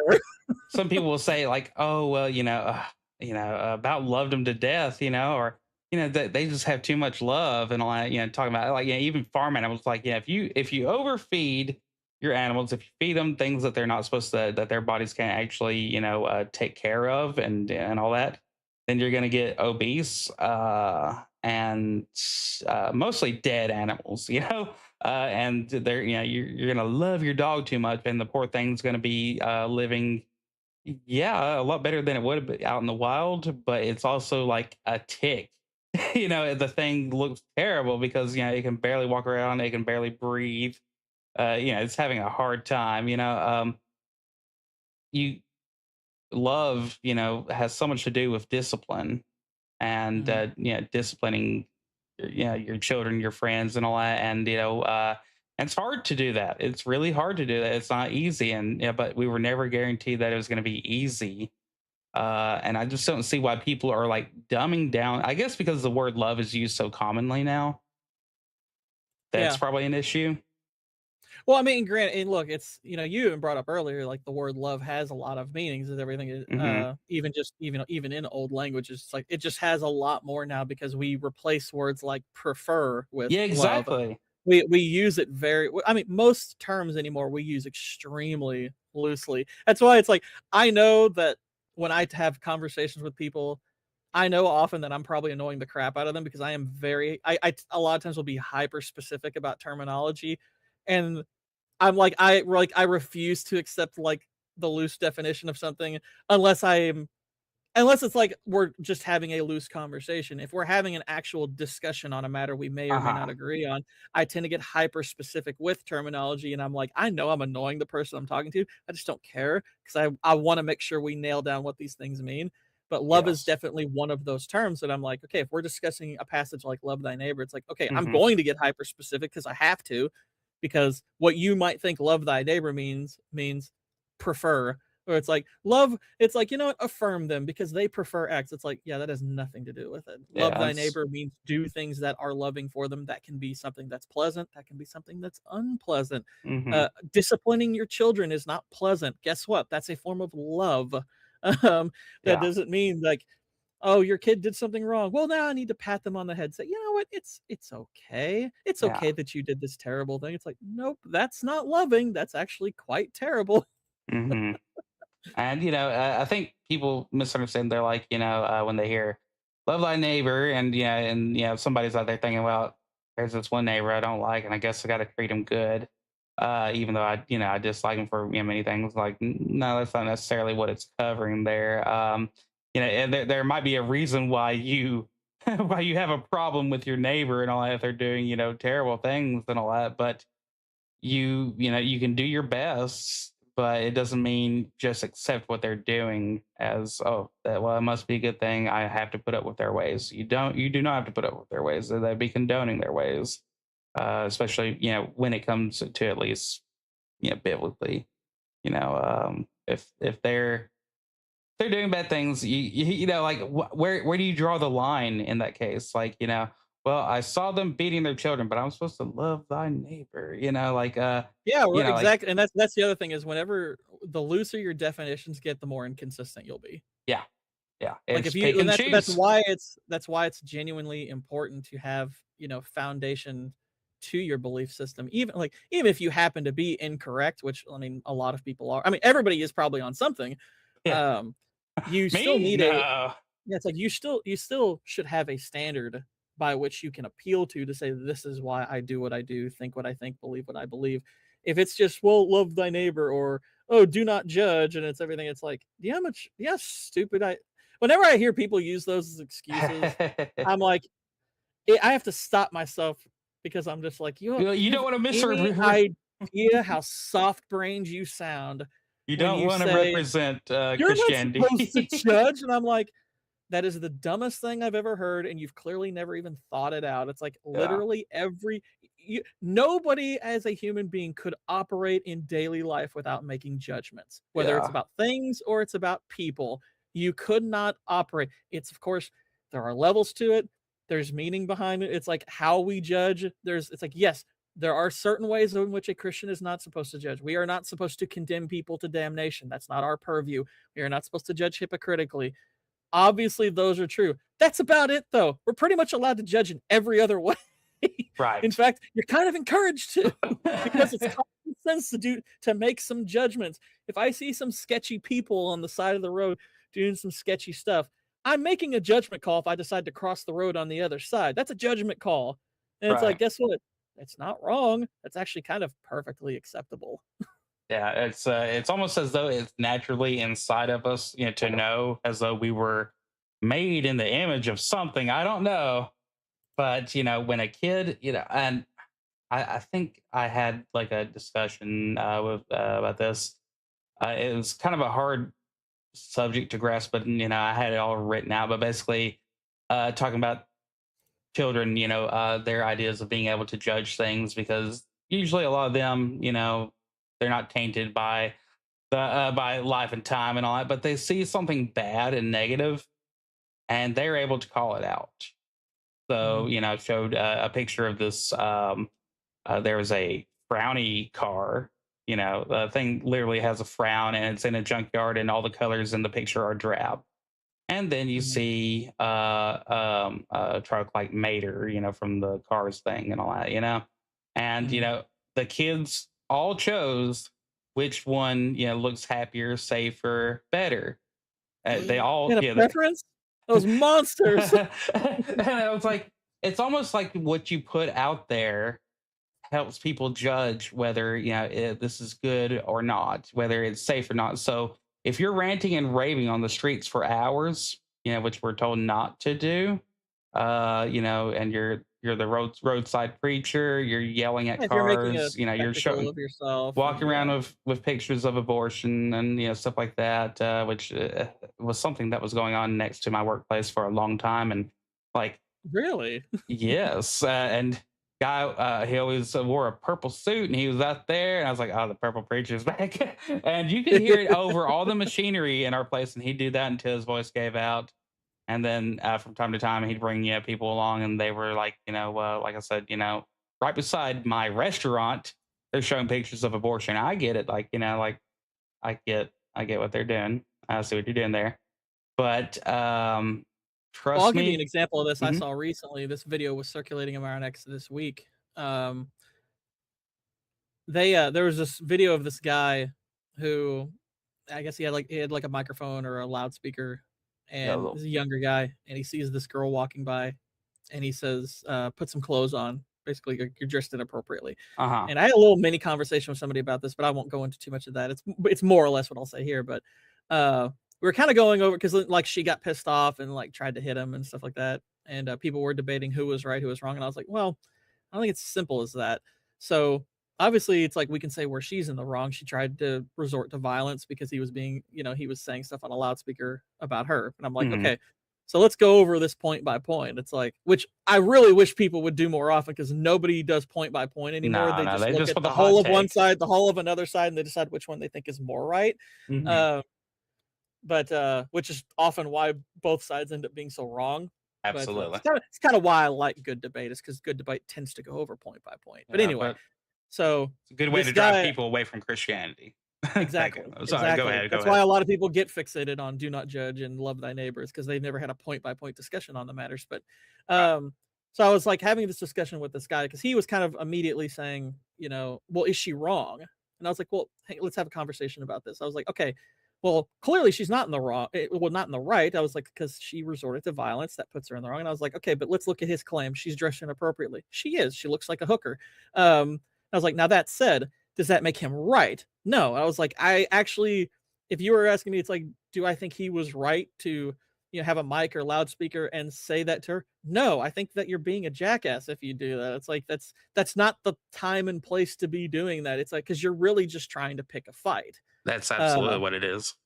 It's not that I think all public demonstrations are bad necessarily, but like I actually like it sucks because we could lose this because of what happened to Charlie Kirk. But it's like that kind of public, that kind of public debate forum. We could actually like the Steven Crowder like change my mind thing. It's like those things I actually think are quite good. Like they're a form of public demonstration that I think is really good. I really hope we don't lose that. I think most like protests are really retarded. Where people are walking around with signs. I think most of that's retarded. I think some street preaching I think is fine if it's going to be kind of in that, okay, I'm standing here, you all can gather around, you can ask me questions. That's kind of like the change my mind thing. I think that's perfectly fine. I think if you're just standing on a street corner with a sign and just shouting Bible verses at people and stuff, I think that's not going to help anybody. I don't think you're doing anything useful there except making a spectacle of biblical yourself. teaching. Well, and it's like I think that's just for attention. I don't particularly like that. I don't think that's like a legitimate form of spreading the gospel. I don't recall any instances in scripture where a disciple or apostle did that kind of thing. Like they tended to approach people in groups or as individuals and speak to them and actually talk with them or gave sermons. They didn't just stand on the roadside yelling at people. It's like that's generally speaking pretty retarded. I'm not saying there's no instances where it couldn't be good, but on a general level, I would say most of the time that's very cringe and very silly. Like I said, that's the fastest way you can drive somebody. If something good drives people away, that's one thing. But I almost wonder if those people are plants. I almost wonder if those people are specifically picked to drive people away. Yeah, I almost wonder that sometimes, as if like these are like the old form of a paid protester. It's like, hey, go out there and shout Bible verses. Like I'm being serious. Actually, I actually kind of wonder if people like that are paid to do that, to drive people away from Christianity. I actually wonder that sometimes. Well, I mean, it could be a thing, and then there could also be some. We have always, I think, society at large since like probably the 80s or 90s have probably always seen that as pretty cringe. Well, yeah, and I genuinely wonder if that's something that that one day if like somebody dug into it, they'd be like, holy crap, there was an NGO behind all of that, or of various NGOs that were like hiring people to be quote unquote street preachers, just yelling at people to kind of drive people away from Christianity and make it look cringe. And I'm like, I actually really wonder that sometimes. I'm gonna go even deeper conspiracy here. There's somebody out there in their church who's saying, there can only be 144,000 of us.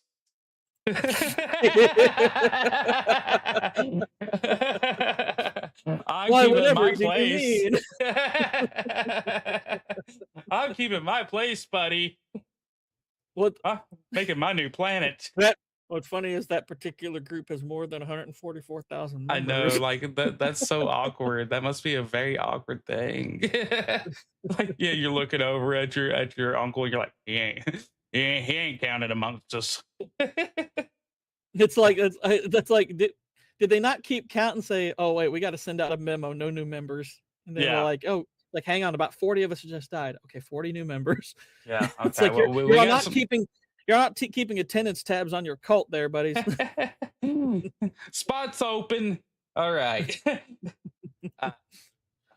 other day we got home and there's another thing like closing my door. I'm like, I moved and they're still chasing me. They try to bring me back in.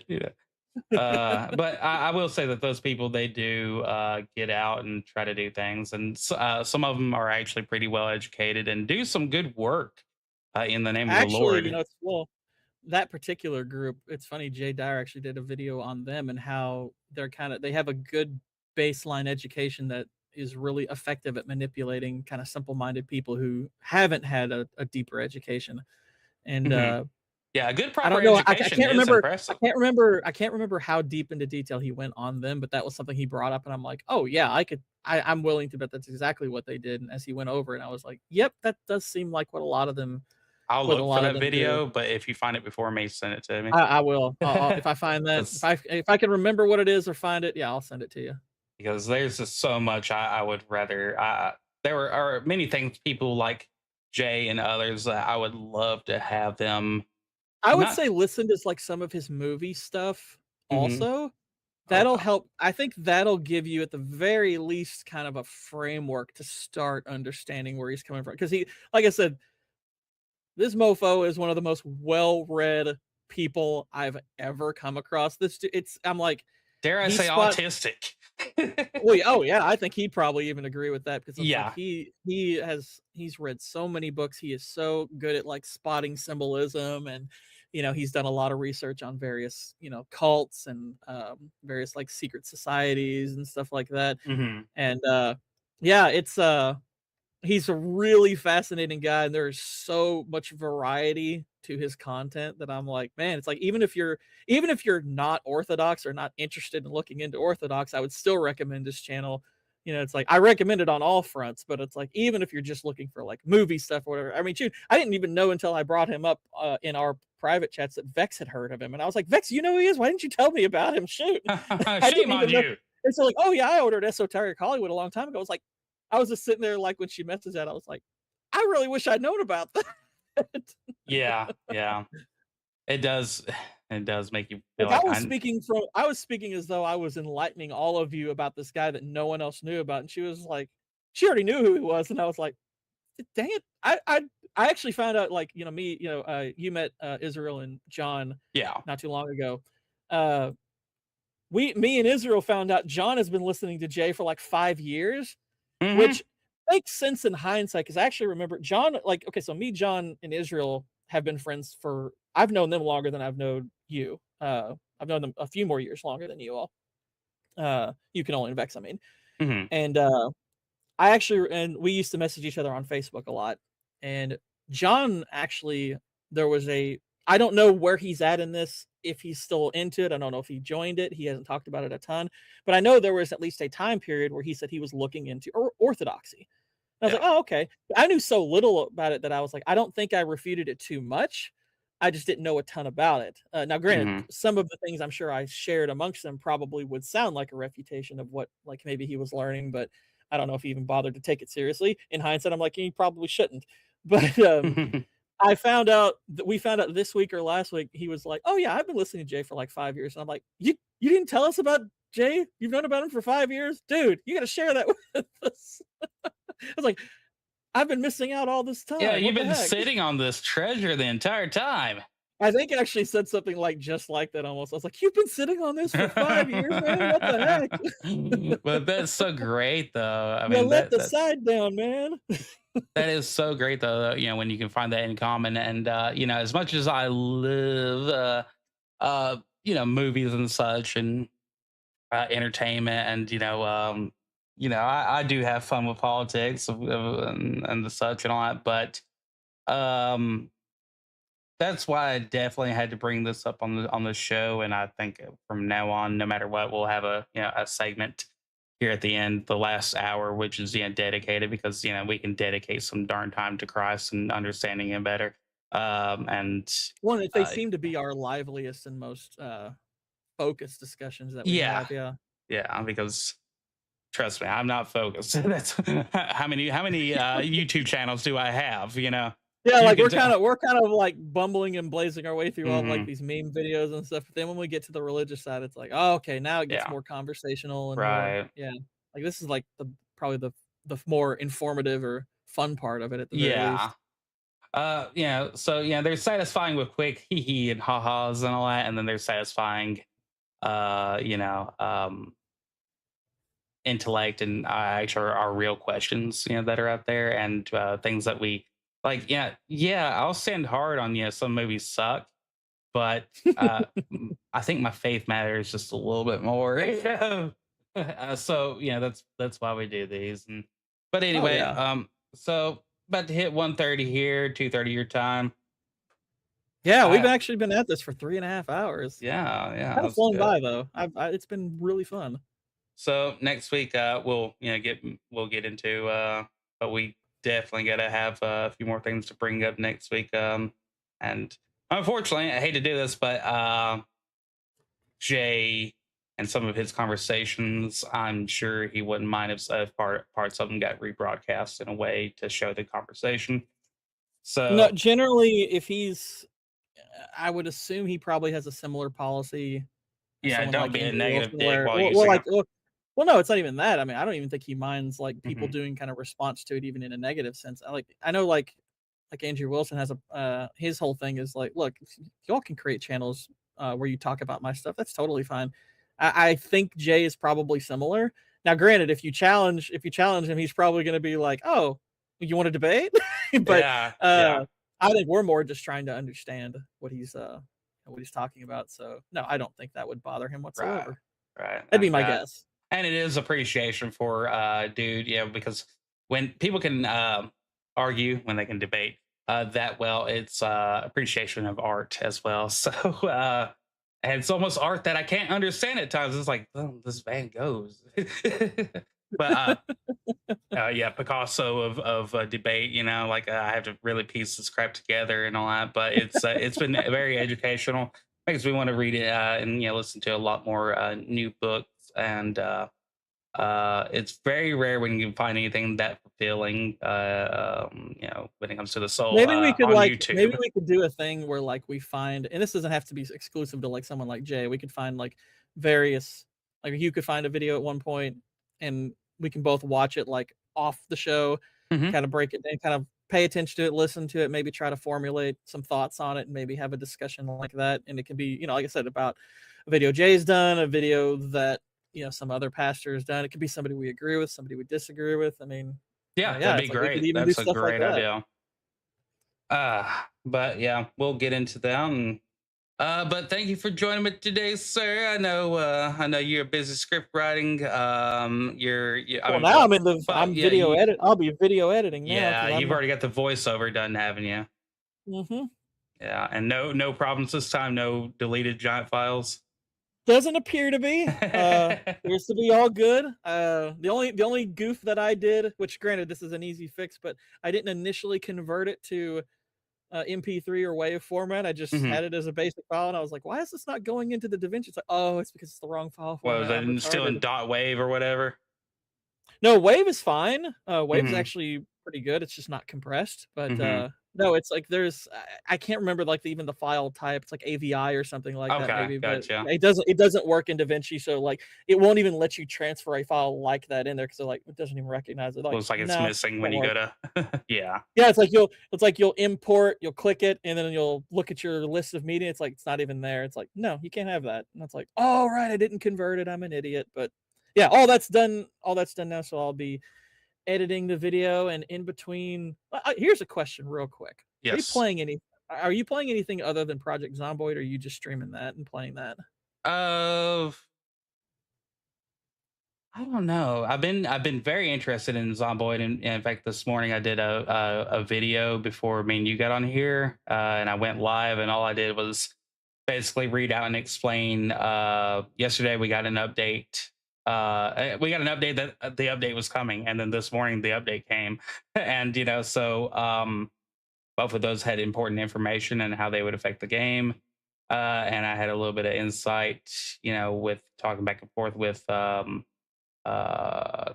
head designer of the game.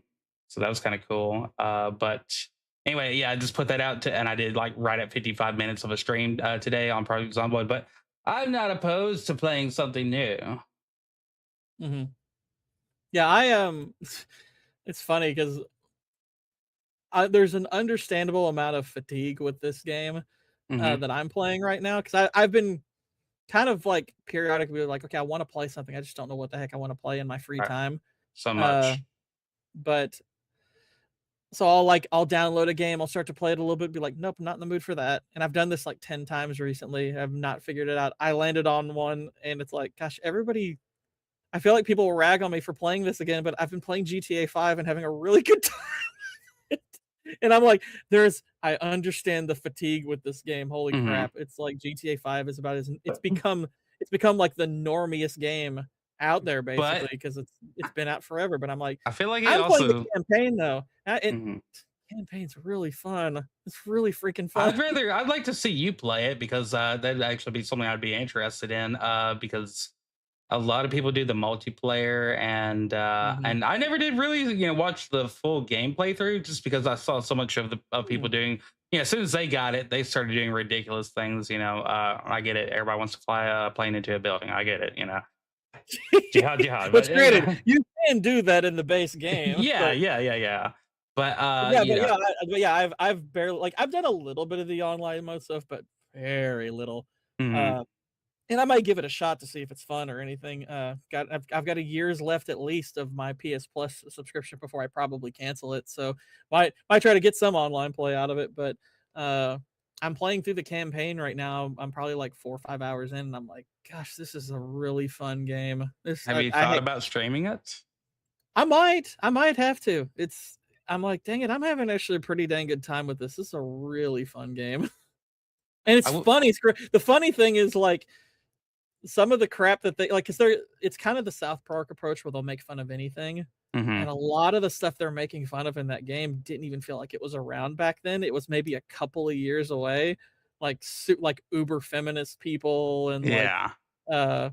just like I think like the approach in GTA 5 is literally everybody is crazy. I think that's the whole world of GTA is no, everybody's crazy. Yeah, it's no all matter crazy and what it's they all believe. entertaining. Yeah. They're all psychotic. Like if capitalists and communists, they're all crazy. It's like Republicans and Democrats, they're all crazy. The Christians and the non-Christians, they're all crazy. It's like they're basically just turning everybody into a whack job. And it's like, yeah, it's just funny. It's kind of the South Park approach. Yeah. I like it. Yeah, it hits on a little bit of everything. Well, if that becomes a thing, let me know. I'd love to watch that because I'd rather have somebody I actually like instead of some 17-year-old douchebag trying to appreciate, humor. There's a lot missed in there, so I'd rather get your take on it any day. I am kind of having to lean back just a little bit because it's going to be a busier work week for me. I won't be streaming tomorrow because I have to do human work. And I could probably get on tomorrow night and do something, but we'll see how that goes. Usually it's no. But my problem is that with the update also comes, if you want to use the update, your old save file is not going to be compatible on Broad Zomboid. Mhm. So to see any of all these new features and all these quality of life fixes, I won't be able to actually see that in my current world. So all the work that I've done is basically like it's going to be deleted now, or there's no reason. So I will be starting into a new world whenever we do start back. But it's the work that they're doing is worth it, in my opinion. It's not like we got screwed over here. So it's cool that they're still keeping that up. But yeah, games, I don't care. Any good game, to me. And I've been, I've kind of been interested in, playing getting back into the most current, GTA game and stuff like that, 5, I guess. Because those games can be just fun and also they can be beautiful, aesthetically. You can just I love open world games. So well, and the thing is, it's like look, GTA 5 is, I think it's over a decade old at this point. That's the hilarious thing is like when did GTA 5 release? Oh yeah, PS3, Xbox 360 era. That's when it first came out, and it's kind of like Skyrim. They just kept remastering it over and over and releasing it on the new consoles and stuff like that. Right. I mean, I'm currently playing the PS5 version. It's like it's 60 FPS. It's a little cleaned up. It looks really nice. And it's the same base game. I mean, it's the same base game, but I'll say this: gameplay wise, it still kind of outstrips a lot that's out there. I mean, Yeah. it's like I get that there's fatigue with it, but it's like, hey, I'm probably considerably more fatigued with the garbage AAA titles that we have been getting. I don't like Rockstar. I don't like what they do now, but Yeah. GTA 5 was a great. I mean, GTA 5 is a great game. It's still really fun. I don't like what became of it later, how it became this kind of, Rockstar Skyrim thing that they did, but at the same time, it's like I can't deny that it's a really freaking fun game. Yeah, I can't deny how many times I've reinstalled Skyrim either. So yeah, can't make that argument, baby. All right. Well, any guesstimation on when your next video is coming out and what? I'm hoping to have it done this week. I'll know probably today about how long it'll be. Mhm. So that'll give me an idea of whether it's going to be this week or next week. I can't imagine it would be any later than next week. And who are we covering this time? I can't tell because it's well, okay. I can tell you actually without giving the name of the way. It's the movie that we watched together. Okay. I put up a little thing in my community. It's like, does anyone want to try to take a guess? I like jokingly said I was like, yeah, I'll give you a cookie if you guess. Which I decided it's like what I'll mean by that is at the end of the video, if somebody guessed, I'll like acknowledge them, be like, hey, here's a cookie for such and such for guessing the movie. Yeah. But nobody's guessed it. So and I put it in there. It's like, if you know me, you can't say no cookie for you. So you're for real. You're not bluffing. Exactly. Okay. All right. Before I become more douchey. All right, bro. Thanks so much for joining me. I'll holler at you here in chat in a little bit. Thank y'all, everybody who came by. Let me go through the list really quick for people who are still left over in there. Let's see. We got, of course, my other account came in, and Gord's account came in, and then Cannoli's account. Cannoli, you have a great day, dude. I hope everything gets better for you this week. Take your medicine. Take your medicine. Jay Goodwin, always good to see you. Yeah, witty. Let's see, Scottish Celts. Oh, it's good to see you. Good to see him on the Twitters. Man. Yeah. Let's see. Boosh McFroggins, and thank you for swinging by the show. Stop drinking. No, I'm kidding. No, I don't think he can drink anymore. He doesn't have a liver or something. I don't know. They took it out. I'm kidding. Let's see. And of course, Israel. And Israel, if you'd like to join us next week, give me a holler on the Twitters and all that. And I will schmooth you on in at some point and all that. And let you dangle with us and all that. And yeah, that's about it. But anyways, we should be on next week. Same bad hour, same bad time. And unless something crazy happens or, people die, don't do that. Keep your fingers safe this week. Everybody. Yeah. Try. Everyone guard your fingers. Guard your fingers. That should be the little title. Guard your fingers. All right.